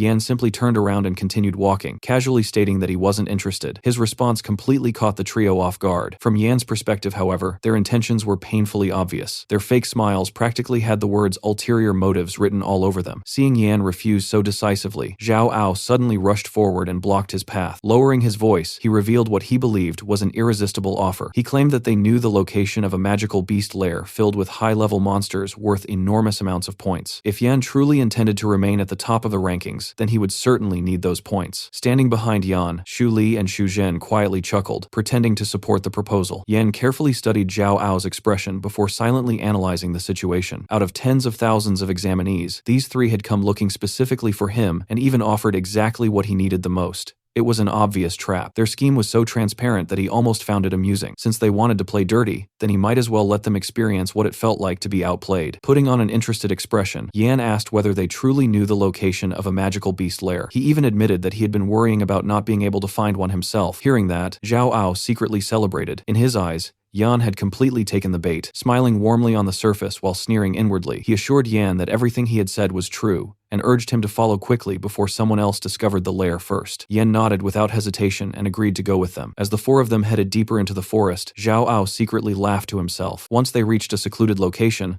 they would beat Yan until he could no longer continue the examination. That way, he would never interfere with brother Yufeng's ranking again. As he walked, Zhao Ao recalled the conversation he had previously shared with Yufeng's father. The man had promised them that if they eliminated everyone capable of threatening Yufeng's position, he would personally use his influence to secure them places in the military. Since Zhao Ao and the Shu brothers possessed B-rank and C-rank combat classes, they understood perfectly well that entering the military offered a far brighter future than attending an ordinary university. Returning to reality, Zhao Ao Ao couldn't suppress the smile creeping across his face. Originally, they had believed only S-rank geniuses would pose a threat to Brother Yufeng. Yet somehow, an insignificant F-rank had unexpectedly climbed to the top of the rankings. To Zhao Ao, it felt as though heaven itself had handed them the perfect opportunity. As long as they took care of Jiang Yan, their future in the military would practically be guaranteed. Just then, Yan suddenly pointed toward the right side of the forest. Looking into the distance, he remarked that he had found it. It seemed there really was a magical beast lair over there. Before Zhao Ao could even respond, Yan instantly dashed in that direction. Zhao Ao was caught completely off guard, wondering what exactly that guy was trying to do. Afraid that Yan might escape, Zhao Ao immediately ordered the Shu brothers to chase after him. Without another thought, all three hurried after Yan, determined not to let him out of their sight. A few moments later, the group arrived beneath a gigantic ancient tree. Looking around and seeing that there wasn't another examinee anywhere nearby, Zhao Ao's eyes lit up. This isolated location was the perfect place to make their move. He signaled the Shu brothers with a glance. Instantly understanding his intention, Shu Li and Shu Zhen revealed their metallic claws, preparing to attack Yan from both sides. However, just as they were about to strike, a massive claw suddenly descended from above and grabbed Shu Li before anyone could react. A gigantic level 25 blue-winged condor spread its enormous wings across the sky. It was a dangerous quasi-boss tier magical beast. Zhao Ao and Shu Zhen froze in horror as they watched Shu Li being carried into the air like helpless prey. Desperate to save his brother, Shu Zhen immediately charged forward while shouting his name. The blue-winged condor simply circled overhead before suddenly diving straight toward him. Its enormous beak crashed into Shu Zhen's body, sending him flying backward with tremendous force. Watching everything unfold, Zhao Ao's face turned pale. He couldn't understand why a ferocious quasi-boss tier monster would appear in a place like this. Then his gaze slowly shifted toward Yan. At that moment, he noticed the faint smile on Yan's face. His heart instantly sank. They hadn't trapped Yan at all. They had been the ones led into a trap. Meanwhile, Yan remained completely calm. From the very beginning, he had already known this part of the evil demon forest better than most people. The blue-winged condors rarely appeared because their numbers were extremely small, which was exactly why he normally avoided this area. However, under the current circumstances, it had become the perfect weapon to deal with Zhao Ao and his companions. Realizing everything, Zhao Ao angrily demanded to know whether Yan had planned this from the start. He accused Yan of deliberately leading them to the territory of a quasi-boss tier magical beast. Yan simply looked at him with an amused smile. He calmly reminded Zhao Ao that they had been the ones planning to play dirty first. Since that was the case, there shouldn't be any problem with him giving them a taste of their own medicine. A dark grin slowly spread across his face as he delivered the final blow to Zhao Ao's pride. When it came to playing dirty, they simply weren't on the same level as him. Furious, Zhao Ao drew his sword and shouted at Yan. He finally realized that everything had been part of Yan's plan from the very beginning and accused him of playing with them all along. Yan merely smirked. He calmly replied that they had looked down on him simply because he was an F rank and assumed he would be an easy target. As he summoned the Qinggang sword into his hand, he looked straight at Zhao Ao and coldly declared that they had unfortunately kicked a steel plate this time. Enraged, Zhao Ao charged forward at full speed and swung his sword in a wide horizontal slash. At the same time, he activated his skill, Fast Blade, instantly increasing his attack speed by 30%. Confident that a single strike would cripple Yan, Zhao Ao rushed in without hesitation. However, before his blade could even reach its target, Yan disappeared from his sight. A flash of sword light streaked across the battlefield. In the next instant, a deep slash appeared across Zhao Ao's chest. His own sword shattered into countless pieces as he staggered backward in disbelief. Staring at the wound on his body, Zhao Ao couldn't understand how a mere F rank had defeated him so effortlessly. Blood poured from his mouth as he collapsed onto the ground. Looking at Yan walking toward him, overwhelming terror consumed his heart. Every year, students died during the college entrance examination. He became convinced that Yan was about to kill him. Instead, Yan calmly stored the Qinggang sword back into his storage ring. Standing over Zhao Ao, he looked down at him with a cold gaze, before telling him that, unlike people like him, Yan didn't kill others so casually. Besides, someone as worthless as Zhao Ao wasn't even worthy of dying by his hands. As Yan walked past him, Zhao Ao could only repeat those humiliating words inside his mind. He wasn't worthy. Meanwhile, Yan secretly laughed to himself. In reality, he was only joking. He considered himself a law-abiding citizen, so there was no reason to casually kill someone. He wasn't some insignificant nobody. He was the future top scorer of Nanrong City. Just then, someone suddenly grabbed Yan's leg. Looking down, he saw Shu Zhen desperately pleading for help. He begged Yan to save his twin brother, who was still trapped in the claws of the blue-winged condor circling overhead. Shu Zhen admitted that they had been wrong from the beginning. They never should have tried to harm Yan and pleaded with him to save his brother's life. Yan silently looked at him for a moment before bending down to pick up a small stone from the ground. Calmly holding it between his fingers, he said that he also had a sister. He was only helping because he understood how precious family truly was. Then he told Shu Zhen to watch carefully, because this was the true difference between them. Taking a simple stance, Yan casually threw the tiny stone with all his strength. The pebble shot through the air like a bullet and struck the blue-winged condor directly in the chest. The enormous quasi-boss tier monster instantly lost all of its vitality and crashed lifelessly to the ground. A system notification immediately appeared, rewarding Yan with 1,500 experience points. Xu Li was thrown free and landed safely on the ground. After regaining his footing, he noticed that Yan was standing there completely unharmed. Assuming Zhao Ao and Xu Zhen had failed to act, Xu Li immediately rushed toward Yan from behind,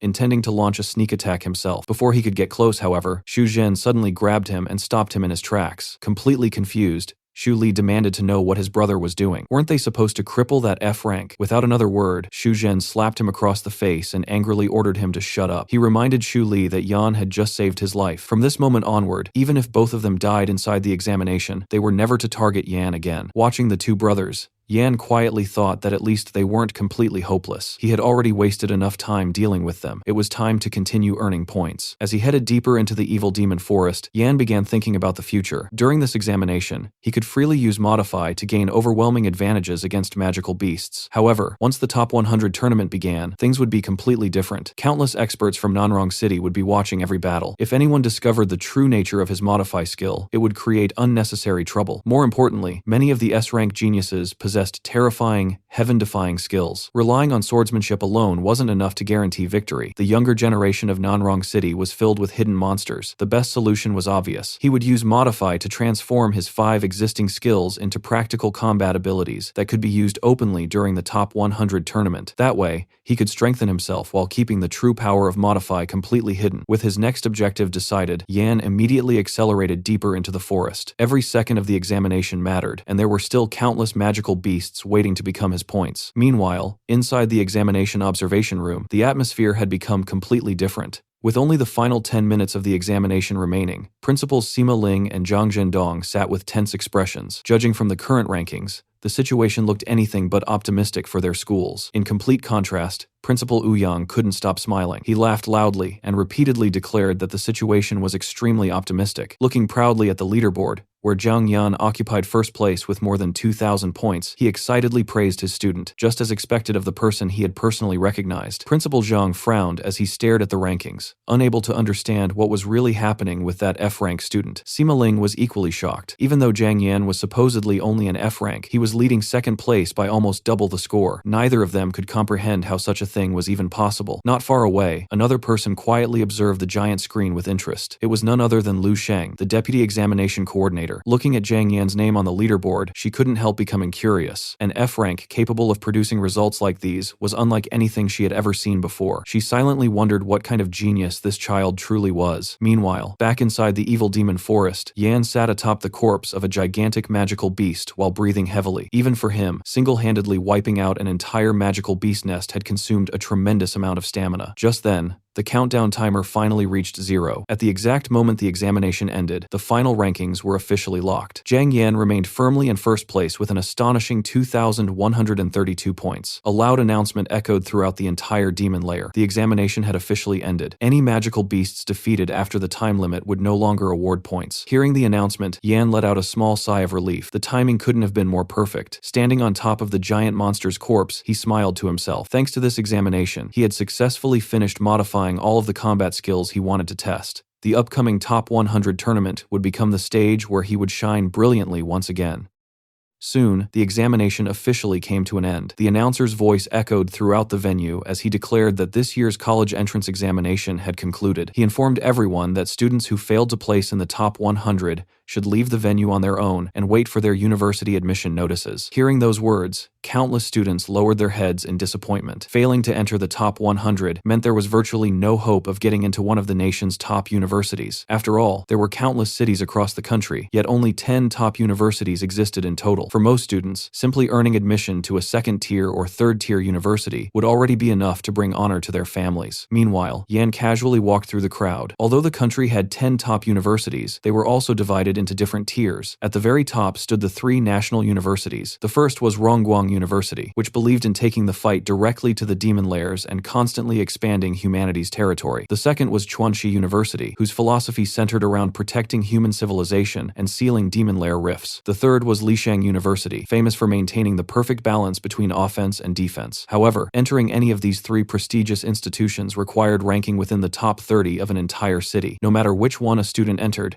their future would change overnight. As for Yan, the choice had already been made long ago. Based on his own ideals, Rongguang University was undoubtedly the destination he wanted. Before he could continue thinking, Wang Xinfeng called out from behind, telling him to stop spacing out and hurry over. The speech had already ended, and the principal had asked every student who qualified for the top 100 tournament to gather together. Smiling, Yan smiled and casually asked whether Xinfeng had also made it into the top 100. Xinfeng immediately puffed out his chest and proudly replied that he was the second strongest martial arts student at number 1 middle school, second only to Yan himself. Naturally, someone as capable as him had qualified without any problems. As they walked together, Yan once again thought about Rongguang University. In his eyes, the monsters inside the demon lairs would eventually become impossible to contain. If humanity continued defending forever without launching counterattacks and reclaiming territory, they would always remain on the passive side. To Yan, offense was the greatest form of defense. Curious, he turned toward Xinfeng and asked which university he planned to apply for. After thinking for a moment, Wang Xinfeng estimated that with his current strength, he could probably rank somewhere around the top 80. That should be enough to enter universities like Yaoshi University or Hongming University, both ranked around 8th or 9th nationally. He then asked Yan about his own goal. Without the slightest hesitation, Yan answered that he intended to enter Rongguang University. Hearing that, Xinfeng nearly jumped in shock. He even reached out and placed a hand on Yan's forehead, wondering whether his friend had somehow burned out his brain. Rongguang was the nation's number 1 university. Yan simply brushed his hand away and calmly replied that as long as he became Nanrong City's top scorer, getting into Rongguang would be nothing special. Wang Xinfeng quickly tried to explain why it wouldn't be so simple. Arena combat was completely different from hunting magical beasts for points. In the top 100 tournament, Yan would face terrifying opponents such as Sword Saints, Lightning Assassins,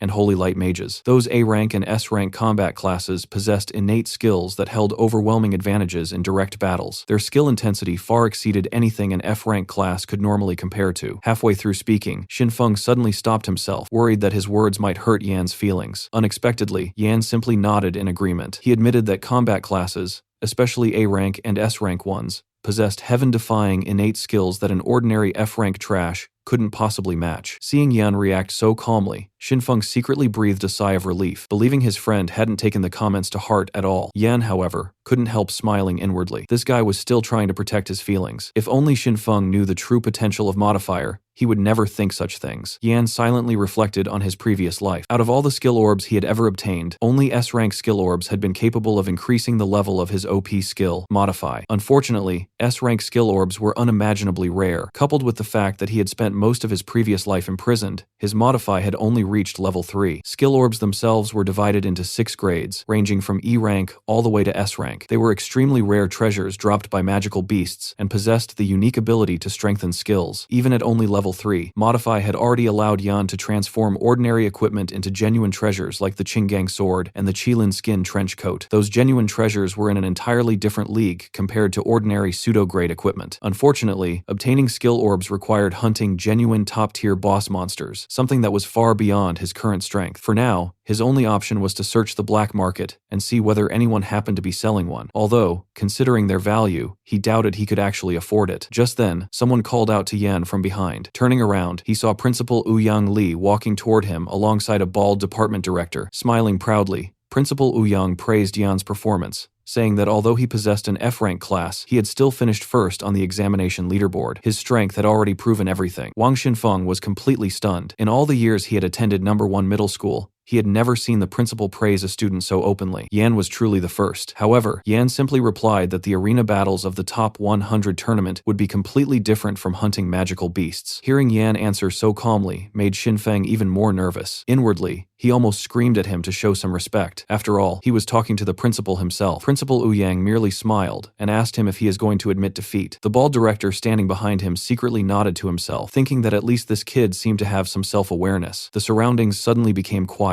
Xinfeng and the others all waited for Yan's answer. After a brief moment of silence, Yan suddenly grinned with absolute confidence and replied, "Admit my ass. The title of Nanrong City's top scorer belongs to me." Hearing such an answer, Principal Ouyang burst into laughter. Delighted by Yan's confidence, He grabbed him by the shoulder and loudly declared that this was exactly the answer he had been hoping to hear. Meanwhile, the bald director could only shake his head inwardly, thinking that this brat was unbelievably arrogant. Still laughing, Principal Wu Yang placed a hand on both Yan and Xinfeng before announcing that the two of them should come with him. This time, the school had specially prepared practical combat training for every student who had successfully entered the top 100 tournament. The training would be personally conducted by the strongest instructors of number 1 middle school to maximize everyone's chances before the finals. Soon afterward, the scene shifted to the school's indoor martial arts hall. There, Principal Wu Yang gathered all of the grade heads and the qualified students together. Number 1 middle school had produced a total of 10 students who qualified for the top 100 tournament. The principal assigned the first 9 students to the instructors. Among the S-rank students were Xu Zhengguan, a level 20 martial training knight, Qing Ji, a level 21 Flower Witch, and Si Zheng, a level 21 Lightning Swordsman. The A-rank group consisted of Wang Xinfeng, a level 19 Tiger Guard Knight, Yang Hongwei, a level 16 Berserker, and Zhu Liling, a level 17 Ice Mage. The final group contained the B-rank students, Lu Li, a level 17 Weaver, Zhao Ying, a level 17 Fire Enchanter, and Mo Yu, a level 18 Water Mage. Standing before them were the school's 3 grade heads. Lu Yun, the level 43 Physical Combat Department head, confidently stated that the 9 students could be left to them. Beside her, Qian Yu, the level 44 Melee Combat Department head, reminded everyone that this training concerned their future, so they shouldn't expect even the slightest bit of mercy. Finally, Sun Yue, the level 43 Combat Theory Department head, emphasized that rigorous combat theory was just as important as practical strength, because clear reasoning often decided the outcome of real battles. At that moment, Yang Hongwei suddenly raised his hand. Pointing angrily toward our boy, he asked why Zhang Yan was sitting comfortably off to the side, while everyone else was being assigned to practical combat training. Principal Ouyang glanced toward Yan before bursting into laughter. He revealed that Yan's practical combat instructor would be different from everyone else's. He personally would be leading Yan's training. The announcement instantly shocked everyone present. Wang Xinfeng's eyes widened in disbelief, while Yang Hongwei stood frozen in place. The surrounding students couldn't help but think that Principal Ouyang was one of Nanrong City's 12 guardian deities and a level 61 grandmaster. Even the department heads looked surprised. Ever since they had begun teaching at number 1 middle school, not a single student had ever received personal guidance from the principal himself. Meanwhile, Yan felt a cold sweat run down his back. Looking at Principal Ouyang's unusually enthusiastic smile, he couldn't shake the strange feeling that something wasn't quite right. One of Nanrong City's 12 guardian deities was personally going to train him. Could it be that the principal intended to probe the true depth of his abilities? The more Yan thought about it, the more convinced he became that this old man definitely had some hidden agenda.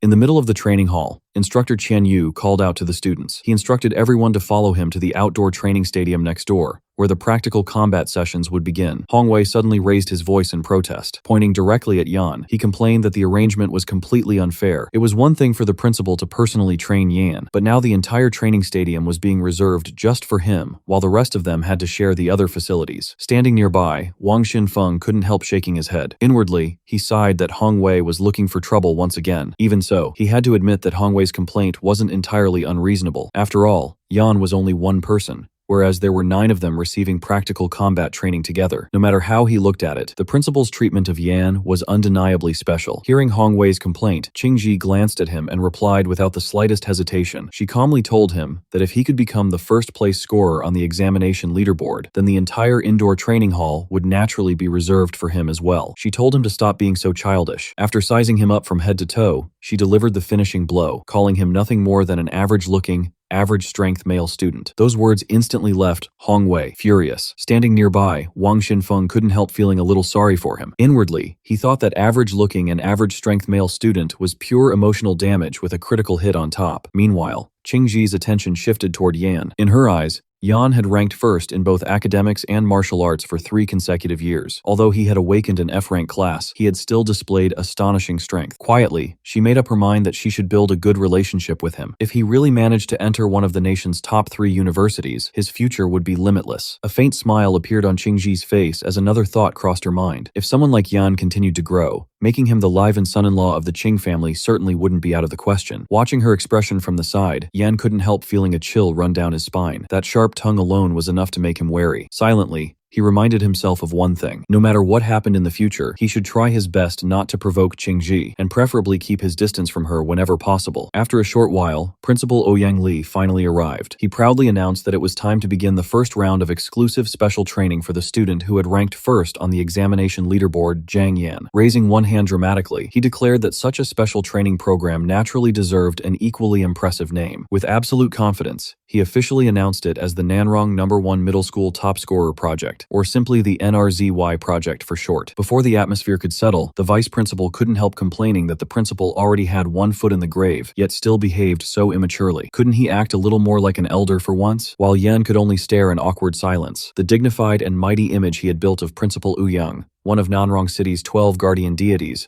suffered another heavy blow. Principal Li then called out Zhang Yan to step onto the martial arts arena. The principal introduced his first special training instructor. It was none other than teacher Zhang Yu, the grade head of the Close Quarters Combat Department at Nanrong No. 1 Middle School. Zhang Yu smiled faintly as she greeted him, saying it had been a long time since they last met. However, she immediately added that she had no intention of showing him any mercy during the training. Zhang Yu was a level 51 Leopard Spirit Brawler, a B-rank combat class powerhouse. Hearing that she would be his first sparring partner, Yan was genuinely surprised. Among all the instructors at No. 1 Middle School, Zhang Yu was widely recognized as the strongest melee combat specialist. Yan couldn't help realizing just how high the principal's expectations for him truly were. After all, teacher Zhang Yu had once been the champion of the Southwest Region Awakened Fighting Tournament. Throughout her career, she had beaten at least 800, if not over 1,000, opponents into the ground. When Principal Ouyang had personally invited her to join No. 1 Middle School as the grade head of the Close Quarters Combat Department, she had also defeated numerous teachers who initially refused to acknowledge her authority. Because of that, she had earned a famous nickname throughout the school: 3 punches to shatter the melee dream. From the sidelines, Principal Li enthusiastically cheered Zhang Yan on. In contrast, Yan wore a helpless expression. Looking at the teacher standing across from him, he sighed inwardly. Starting me off with someone this terrifying. You really are something, my sweet and caring principal. Before the sparring began, Zhang Yun reminded him that he was free to use his weapon. She also assured him that she would suppress her strength to match his current level before asking what level he had reached after the examination. Yan answered honestly that after hunting a large number of magical beasts during the points tournament, he had successfully advanced to level 22. Hearing this, Principal Ouyang raised his eyebrows in surprise. He hadn't expected Yan to break through 2 consecutive levels during the points tournament alone. To Yan, the examination hunting grounds had practically become a place to grind levels. It perfectly demonstrated the value of national-level resource allocation. Although the points tournament was merely an assessment, the examination zone was carefully protected by numerous high-level awakened experts, making it one of the safest opportunities for talented students to rapidly grow stronger. With resources of that caliber available, it was only natural that Yan's strength had increased so quickly. Nodding with satisfaction, Zhang Yun praised Yan for making such remarkable progress. She remembered that he had been only level 20 before entering the points tournament. Being able to seize every opportunity to become stronger was exactly the kind of student she admired. Without wasting any more time, she raised her fists and explained the objective of this special training. The rules were simple. If Yan could defeat her, he would pass. Hearing that, Yan gripped the Qinggang sword and respectfully saluted his teacher before asking her to forgive any offense he might cause during the match. To obtain even greater resource allocation in the future, he had to become stronger. Zhang Yun had been his close quarters combat instructor for the past 3 years. Whether in his previous life or this one, he had never once managed to defeat her. Tightening his grip on the sword, Yan suddenly burst forward and charged straight at Zhang Yun. Deep inside, however, his confidence remained unwavering. With the combat experience he had accumulated after surpassing level 70 in his previous life, this time he was determined to achieve victory. The moment Yan rushed forward, Zhang Yun reacted instantly. Without the slightest hesitation, she clenched her fist with absolute confidence and charged straight at him. Before Yan's sword could complete its swing, Zhang Yun's punch landed with overwhelming force. The impact sent Yan flying backward. He crashed onto the arena floor, rolled several times, and continued sliding until his body slammed heavily against the edge of the training arena. The violent collision left him wincing in pain. Although the attack had clearly hurt him, Yan slowly pushed himself back to his feet. His entire body trembled from the impact, but the determination in his eyes never wavered. Gripping the Qinggang sword once more, Zhang Yan raised his weapon and faced Zhang Yun again, determined to not give up. The sounds of heavy impacts echoed from the special training arena, carrying all the way to the outdoor training grounds. Hearing the repeated booms, the other students couldn't help but look toward the source of the noise. Si Zheng wondered what was causing such loud impacts, while Qingji remarked that it sounded like someone was relentlessly punching a sandbag. Hong Wei snorted and guessed that perhaps the principal had simply made Zhang Yan spend the entire day hitting a sandbag. Qian Yu immediately shook her head. That wasn't it. As a member of the melee combat department, which was a branch under the Close Quarters Combat Department. He knew that sound all too well. In fact, he had once been one of the strongest contenders for the position of Close Quarters Combat Department grade head, until he received a single punch from Jang Yoon. The moment Jang Yoon's fist smashed into his body, it produced that exact sound. Looking toward the arena, Qianyu quietly wished Zhang Yan good luck before telling everyone to stop getting distracted and focus on their own special training. Even so, everyone's attention continued drifting toward the arena where the fierce battle was taking place. Time passed, and before anyone realized it, it was already 3 o'clock in the morning. Watching the battle continue for so many hours, Principal Li finally understood why Zhang Yan had managed to claim first place in the points tournament. Beside him, even the bald director couldn't hide his surprise. He admitted that he had truly underestimated the boy. By now, Zhang Yun's body was covered in injuries, and he could barely remain standing. Seeing his condition, Zhang Yun asked whether he wanted to stop and continue the training tomorrow. She honestly believed there was no way he could defeat her tonight. Yan immediately refused. The top 100 tournament would begin in only 3 days, and he simply didn't have time to rest. With swollen face, he smiled and declared that he already had the confidence to defeat his teacher. Hearing those words, Zhang Yun smiled in return before telling him to prove it. In the next instant, she exploded forward at incredible speed, her fist already cocked back. Countless people had spoken those exact same words to her before, yet not a single one had ever succeeded. Her punch shot forward with overwhelming force toward Zhang Yan's chest, as she proudly declared that close quarters combat was her domain and ordered him to lie down. The devastating punch sent Zhang Yan's body reeling. His vision blurred, and for a brief moment, he nearly lost consciousness. Yet, even in that state, a faint smile appeared on his face, and instead of retreating, he suddenly burst forward with astonishing speed. Zhang Yun's eyes widened for a split second, as Yan unexpectedly closed the distance. Yan launched a powerful flying kick straight toward her. The strike landed cleanly, catching even Zhang Yun by surprise. Smiling confidently, Yan revealed that this had been his strategy from the very beginning, to use his opponent's overwhelming strength against her and finish the battle with a single decisive counterattack. Looking directly at his teacher, he confidently declared that he will be the winner of this training.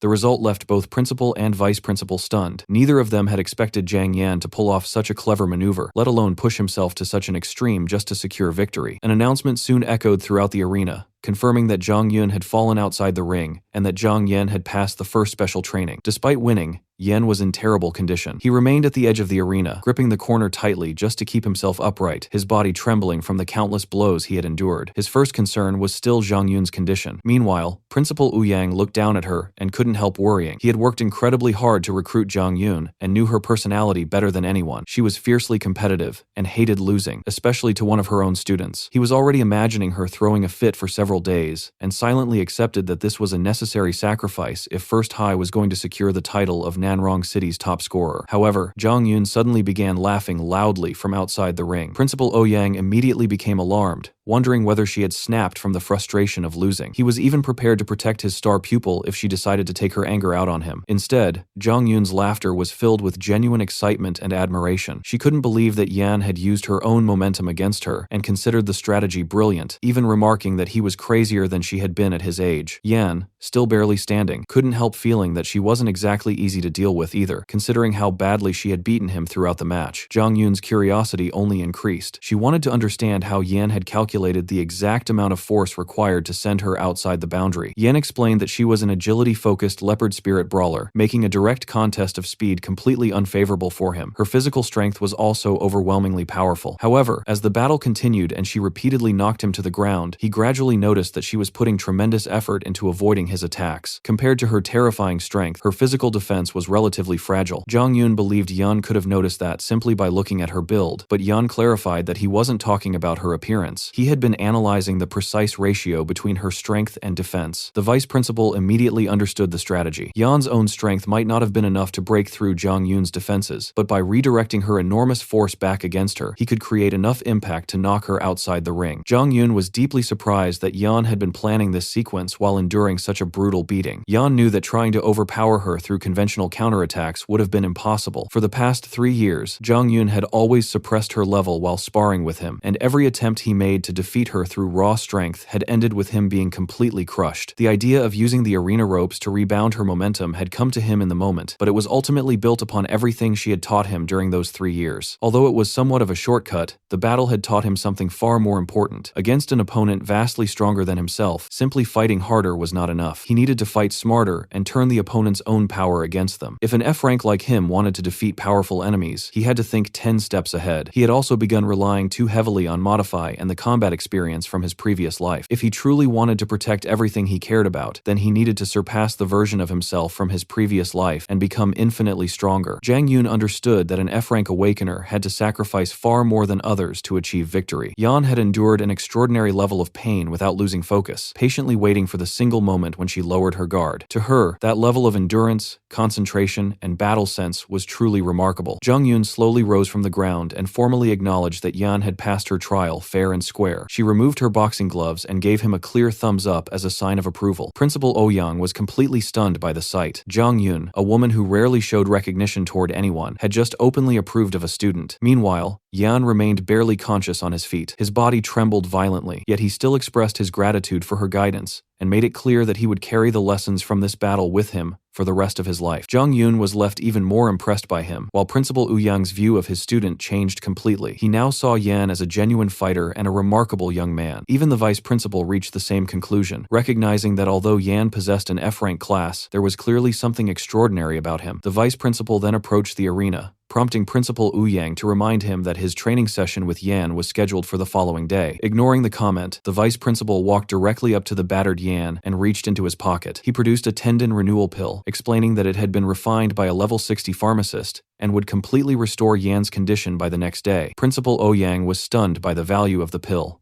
A tendon renewal pill required a pharmacist above level 60 and a massive quantity of rare magical beast materials to produce. Each pill cost tens of thousands, and in all of Nanrong City, only the Chamber of Commerce branch sold them, with even those purchases requiring reservations. Yan was understandably suspicious about receiving something so valuable from the vice principal, especially because he had always believed that the man looked down on him because of his F-rank class. Yet the vice principal simply placed the pill in his hand, instructed him to return home and rest properly, and reminded him not to be late for the next day's training before turning away. Yan couldn't help reconsidering his opinion of the teachers at First High. Perhaps they weren't nearly as cold as he had once believed. As the vice principal continued walking away, Yan assured him that he would not be late. The vice principal then stopped and revealed that the next training session would be conducted by First High's strongest mage, who would show absolutely no mercy. Rather than feeling intimidated, Yan's determination only grew stronger. He welcomed the challenge and resolved to bring everything he had when the time came to defeat him. At 3:30 in the morning, the scene opened at Zhang Yan's house. Yao approached her brother with a shocked expression and asked what had happened to him, reminding him that he had only been taking the college entrance examination and wondering how he had ended up this badly injured. Yan calmly reassured her that it was nothing serious. He explained that her brother had completely dominated the preliminary round and secured first place, while the top 100 tournament would begin in 3 days. These injuries were only from some special training. He then told Yao to get some sleep because she had school the next day and reminded her that her own high school entrance examinations were coming up soon. He encouraged her to relax and wait for the news of her brother becoming Nanrong City's top scorer. As he said this,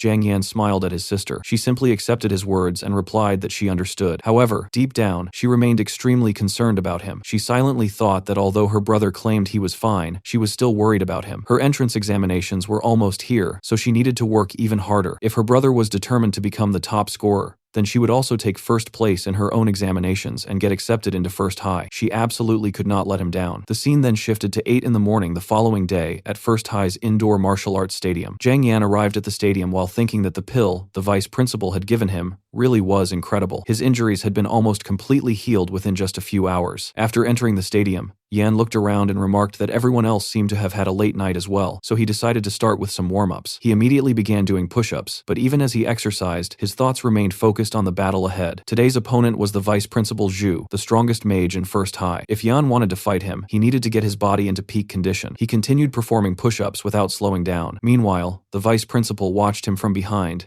and reflected on how old Li was always praising this kid. He had once thought the old man was simply obsessed with Yan's grades, but after seeing him like this, he could understand why the old man praised him so much. Yan had not even gotten home until 3 or 4 in the morning, yet he was already back here training. That level of determination was incredibly rare. The vice principal therefore decided to let him continue training for a little longer so he could absorb more of the pill's effects. After all, 3 or 4 hours was nowhere near enough time to completely digest a tendon renewal pill. He reasoned that combining strenuous exercise with the remaining medicinal effects would strengthen Yan's body even further. Meanwhile, Yan continued pushing himself beyond his limits. He started counting his repetitions, 2,998, 2,999, and finally, 3,000. The moment he reached 3,000 push-ups, Yan immediately got to his feet and declared that he could feel it and that his body was in perfect condition. Just then, the principal called Yan over and told him to have something to eat and regain some energy. Seeing them, Yan realized that he hadn't even noticed when they had come in. He figured they must have deliberately stayed quiet so they wouldn't disturb his training, making him think that his teachers really were too considerate. Yan then walked over and sat down with them, and the group began eating together. After some time, Yan finished his bowl of noodles. As soon as he put down his bowl, the vice principal determined that Yan had rested enough and that it was time to begin. Since Yan had already finished eating, he immediately stood up and indicated that he had been thinking the same thing. The two then headed outside and arrived at a completely different arena that had been prepared specifically for their battle. Looking around the area, the vice principal explained that the arena for the top 100 tournament would be exactly like this. There would be no elevated platform, no cover, and no structures that could be used to bounce off. As he spoke, his eyes began glowing with a mysterious purple light. He revealed that his class was the A-rank combat type Dark Cloud Mage, whose abilities focused on overwhelming destructive power and massive AoE attacks. A gigantic magical formation began forming behind him, causing the atmosphere to become increasingly oppressive. The vice principal then made it clear that when fighting a mage, there was only one viable strategy. His level was revealed to be 51, and as his terrifying energy and overwhelming power spread throughout the surroundings, he instructed Zhang Yan to use everything he had and close the distance. With that, the vice principal launched an attack at Yan,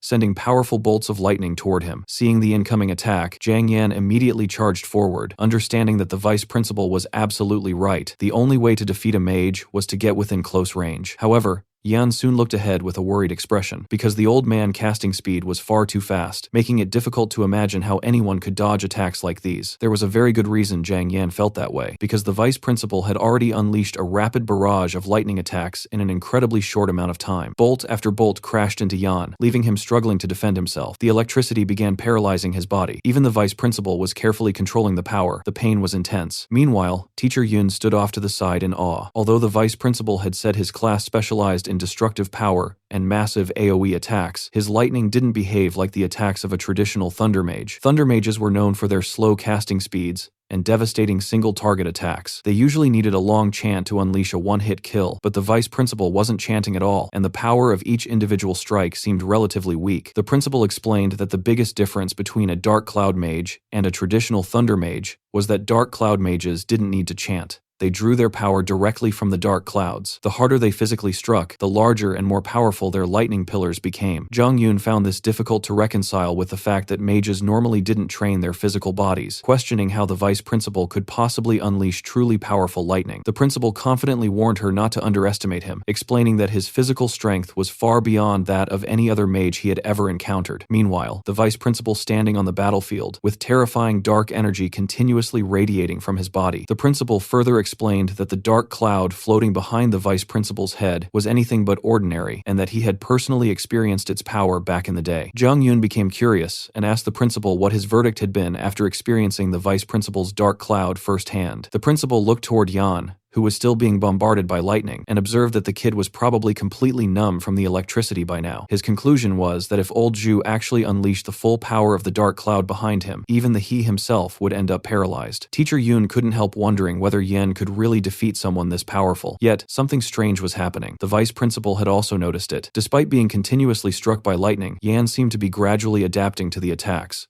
The vice principal couldn't help wondering whether the kid had actually figured out the mechanics of his skills while being electrocuted. Yan continued advancing despite the relentless lightning, carefully analyzing every attack. The vice principal's casting speed was so fast that Yan couldn't even dodge his attacks properly, but he had noticed a major weakness. The vice principal was releasing an enormous amount of lightning, yet none of the individual strikes were particularly powerful. This had nothing to do with him lowering his level to match Yan's strength. It was most likely an inherent part of his skill mechanics. The faster casting speed, the weaker each individual attack became. If that was really how his skills worked, then Yan had already figured out how to beat him. At that moment, the vice principal smiled once again. The energy surrounding his body began increasing dramatically, and he decided to let Yan see the complete mechanics of his skills. He wanted the boy to pay close attention and watch what happened when he unleashed a fully charged attack. Zhang Yan continued moving forward, but when he saw the terrifying energy gathering around the vice principal, he became slightly surprised. He immediately realized that this was the moment his theory would be tested. If his reasoning was correct, this was a fully charged attack. The next moment, the lightning crashed on him with loud boom. Yet, instead of dodging, Yan raised raised his sword and blocked the attack head-on. He realized that the attack possessed an entirely different level of power compared with the previous lightning strikes. Seeing this, the vice principal looked slightly troubled and questioned why Yan hadn't dodged after being warned to be careful. Yan explained that this attack was meant to show him the true mechanics of the vice principal's skills. If he had dodged it, he would simply have been taking a shortcut. The vice principal had deliberately been going easy on him, but if Yan wanted to become Nanrong City's top scorer, he couldn't accept such an advantage with a clear conscience. Taking the attack head-on had been the only way for him to truly forge his strength. The vice principal smiled as he looked at Yan, secretly impressed that the brilliant little brat had seen straight through his intentions. Just then, Yan raised his sword and pointed it directly at the vice principal with determined expression. He thanked the vice principal for showing him that secret and made it clear that it was now his turn to demonstrate what he had learned.